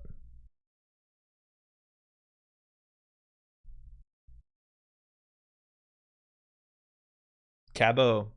That's a pretty okay hand, I guess, maybe. I forgot about Boom. I was only thinking of High Profile. Yeah, High Profile, you're right. You survived 1, and luckily we did have 2, but that was dodgy. We generally don't. But yeah, Boom is going to be a problem there, for sure. Thanks, you too. Okay, opening hand. We have a Consulting, which is nice. We have a Snare, which is nice. We'll keep this. It can be so much worse. I just don't want to start jamming into False Flag. It's pretty bad. Well, we'd have no money.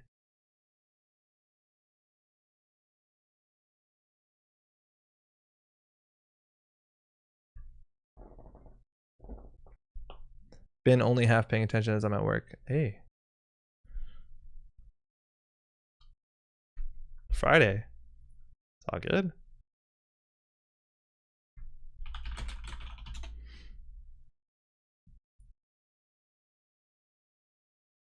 We're happy regardless of the outcome, I think. If at all.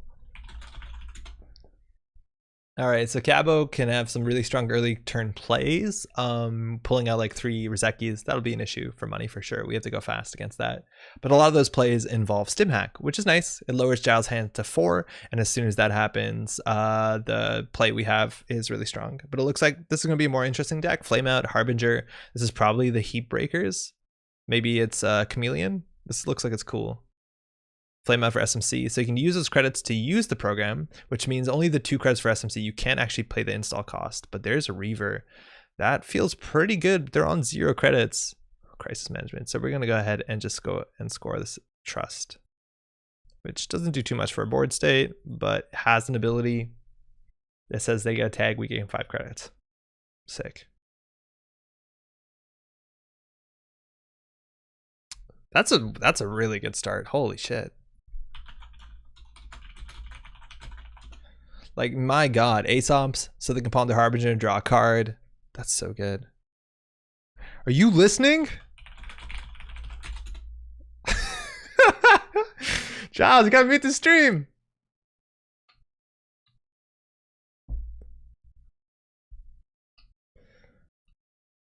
So there you go. They're off to the races. They still have Cabiness's ability. Never mind. I was just talking about that on stream.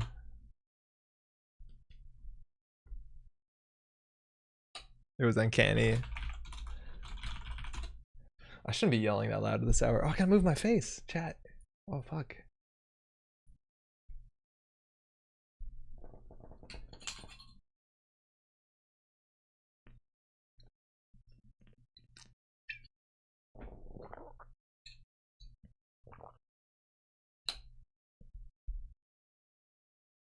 So their economy is gonna be pretty good. Yeah, they're gonna get a lot of passive card draw, which is a problem. So we have to really force them to hit a trap in a really awkward place. Ooh, what happened to the Harbinger?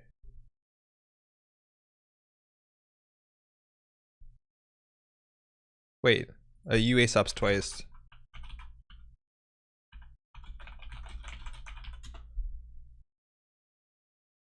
Yeah, that was fucked up. They shouldn't be able to do that. I can't believe he did that. I can't believe that's possible.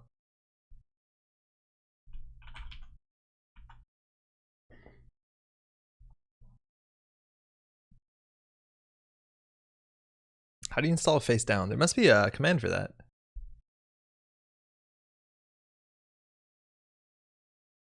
I don't know how do you install something face down? Got it.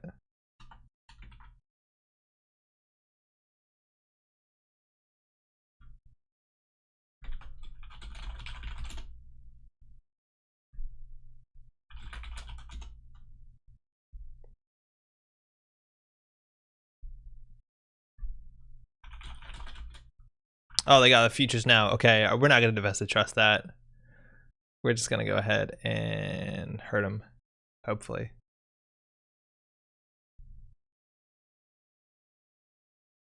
I think it installs the card.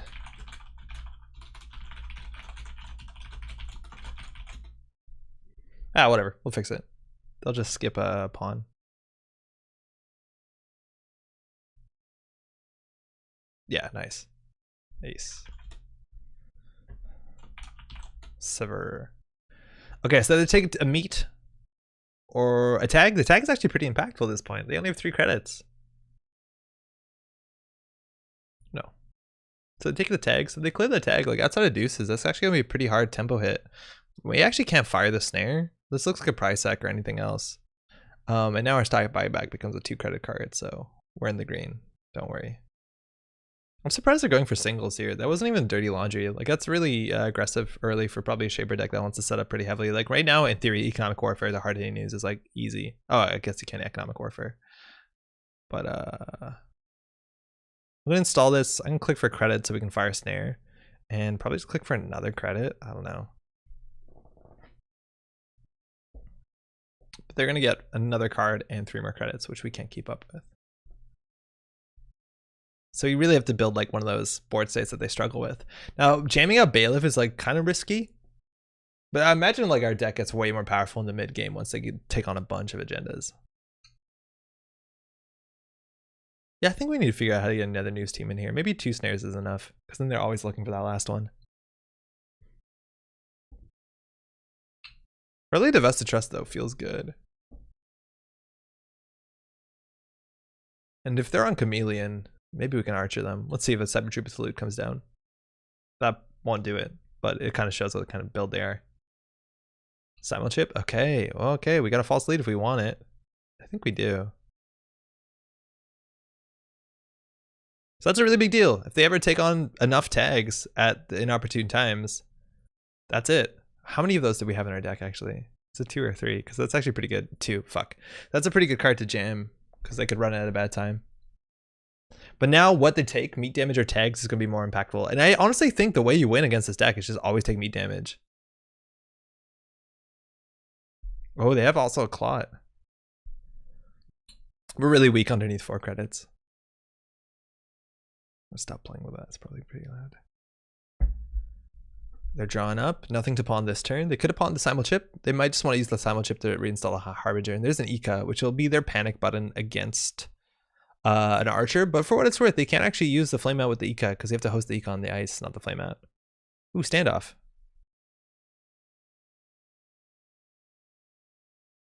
I don't think we need it. I'm just going to click up. If they run it, it's fine. If we score it, it's fine too.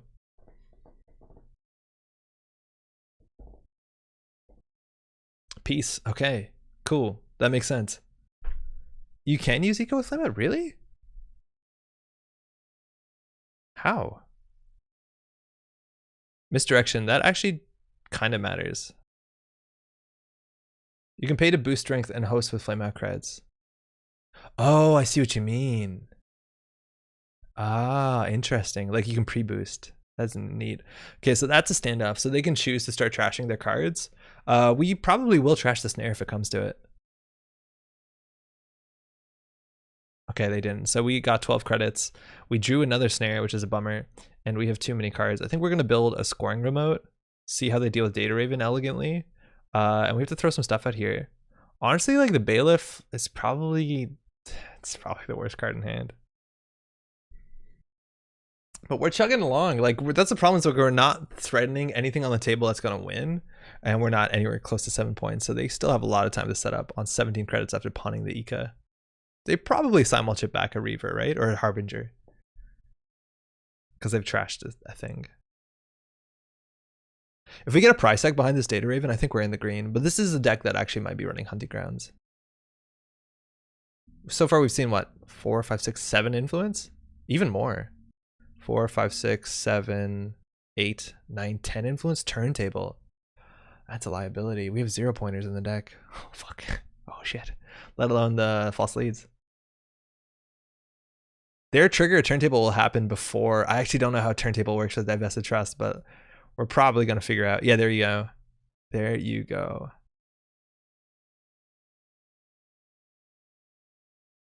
Just gonna jam. No thinking. Just jamming. Yeah, if we get a prize tech here, or the other trap, the force connection would be good. But we don't. But they don't have access to Ika, so this would be a tag and a Trace 3. The Trace 3 is not that bad. They have 1 link. There's a Cyber Trooper to loot. They have 2 link.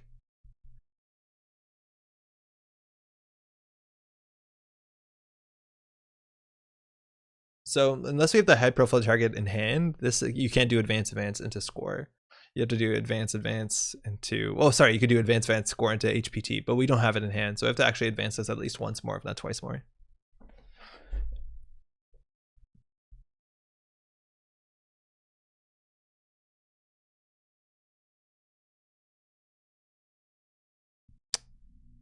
Well, fuck. This is weird. What? Oh, that's so strong against us. They're calling Sentry, so they're probably going for server 5 here. Force connection, hostile takeover, armed intimidation, Wanza. So they're never going to hit our traps, and they're probably never going to care about Wanza. At least that's one Hushik gone. They didn't find a 0 pointer. They're going to go for the hostile and swap it for a false lead, I reckon. But yeah, we're fucked. I wonder where they put this on Sentry. Like, that probably means they're running server 5 again.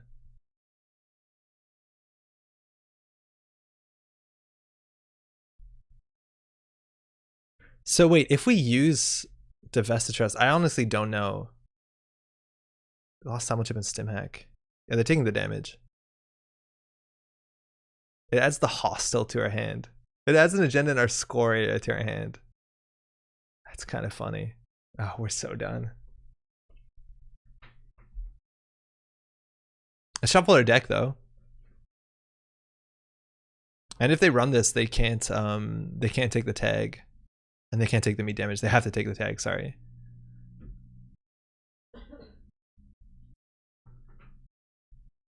They trashed Hunting Grounds? What the fuck? What? Wild. Oh, okay, we're still in it. Oh, I think they goofed it.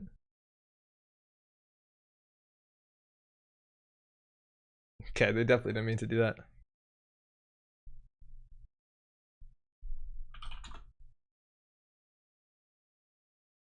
Weird. Why would they want to do that on our turn? What does that change? You're not Haley. Do you always wear glasses? Technically, yeah. But I've been wearing mostly contacts while streaming. Oh, that draws one because of Reaver. Also, this is going to go back to their hand, but that's still not going to be enough. So they wanted to trash a card because Reaver will draw. But if we top deck the HPT, which is 2 and 34, we can win on the spot. Not high odds. How's it going, Shay? Yeah, if you draw IPT, win here. Yeah, exactly. No, technically not. I think if they draw once...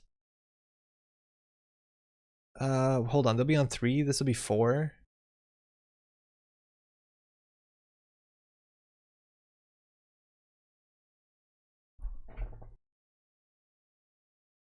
What the fuck? How? How did that happen? Are you serious? What? What? We top decked the HPT? Damn, we're good.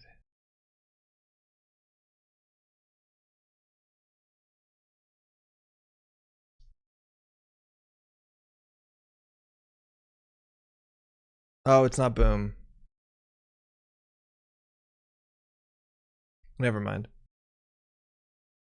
Pure skill? I thought that was lethal. I was used to it being boom. It's fine.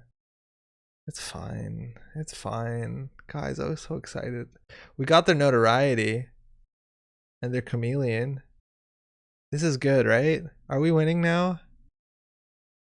Ugh. And now they're gonna turntable this shit. Value meat. Oh no. Oh no. Oh, you're so excited. Obviously never played Arm Intimidation Jemison. No, definitely not. Definitely have not done that. Wait, they didn't clear the tags? Oh, there you go, misdirection. Yeah, sure. Whatever.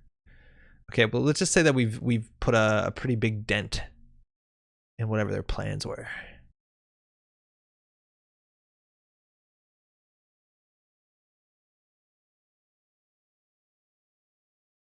Single advance.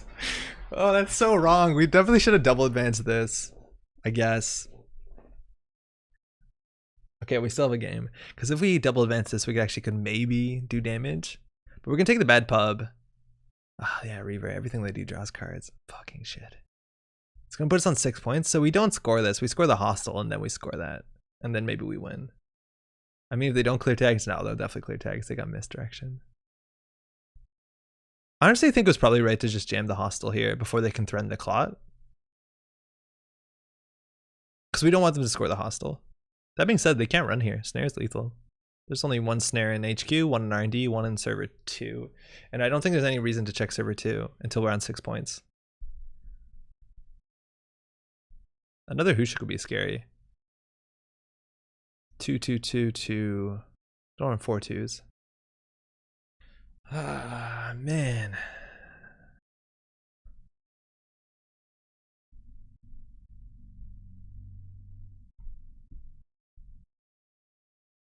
It's such a bummer how bad this thing is against turntable. It's really excited.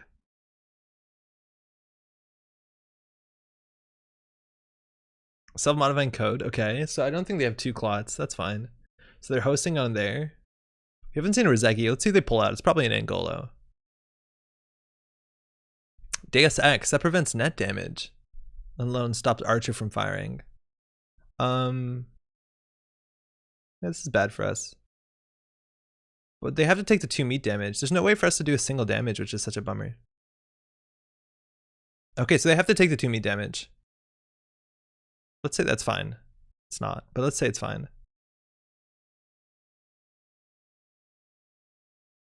Okay, so they have 2 link. So how much money do we want to spend here? They have to have 8 credits. Hold on. I'm just going to do a number. I'm going to do 6. It's good enough. Because 6 we can do credit into consulting visit HPT if it matters.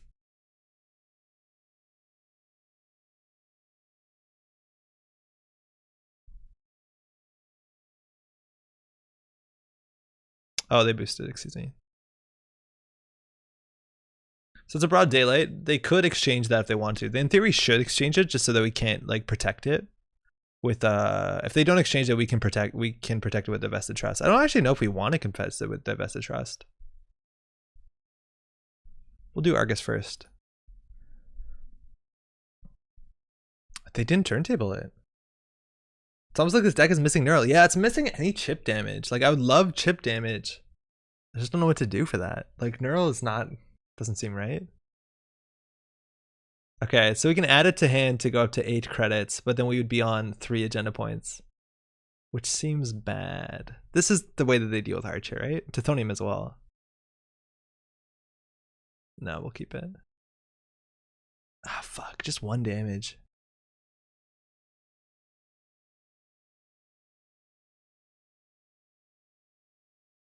They kept the tag? Wait, what? Really? No, okay, there you go, undo click. There you go. That seems more reasonable.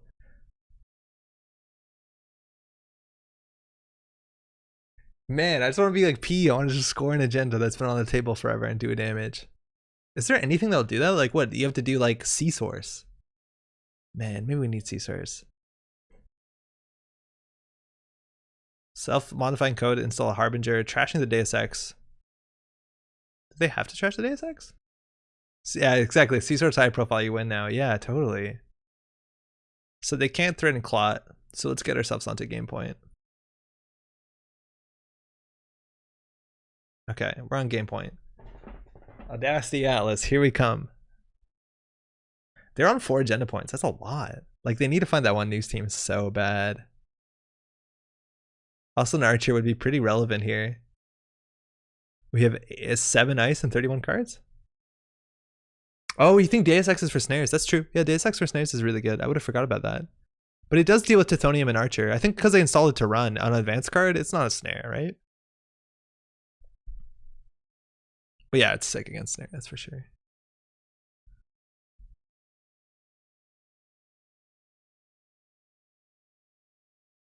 There are 4 twos, so the Hushik doesn't seem too deep.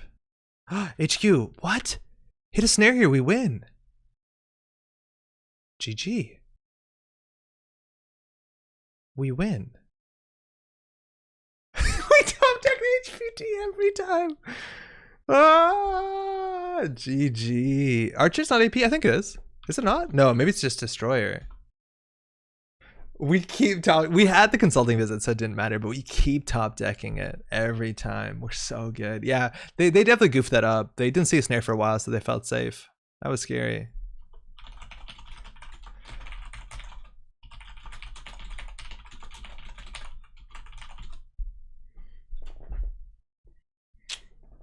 We got him. Got him. So what are we drawing into? Like that actually is good. That's what we need. Like double force connection to the remote server. Obviously they could win, but that's perfect, right? No, we don't have the trace money. It looks like it, eh? Yeah, so they were scared because we're on 5 points. That's why they were playing aggressively, because Audacity Atlas we win. So they need to play aggressively, and we weren't keeping that in mind, but that's a really good way for them to connect into the snare. And once they're on 4 points, I don't think we can afford Tithoni and Mwanza unless we put it on HQ, but then we have to jam every agenda, so it's pretty difficult. Thanks for the game, eh?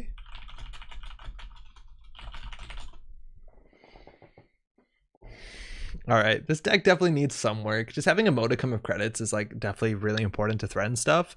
But the idea is, and I think this is what I'm at least happy to see to some extent.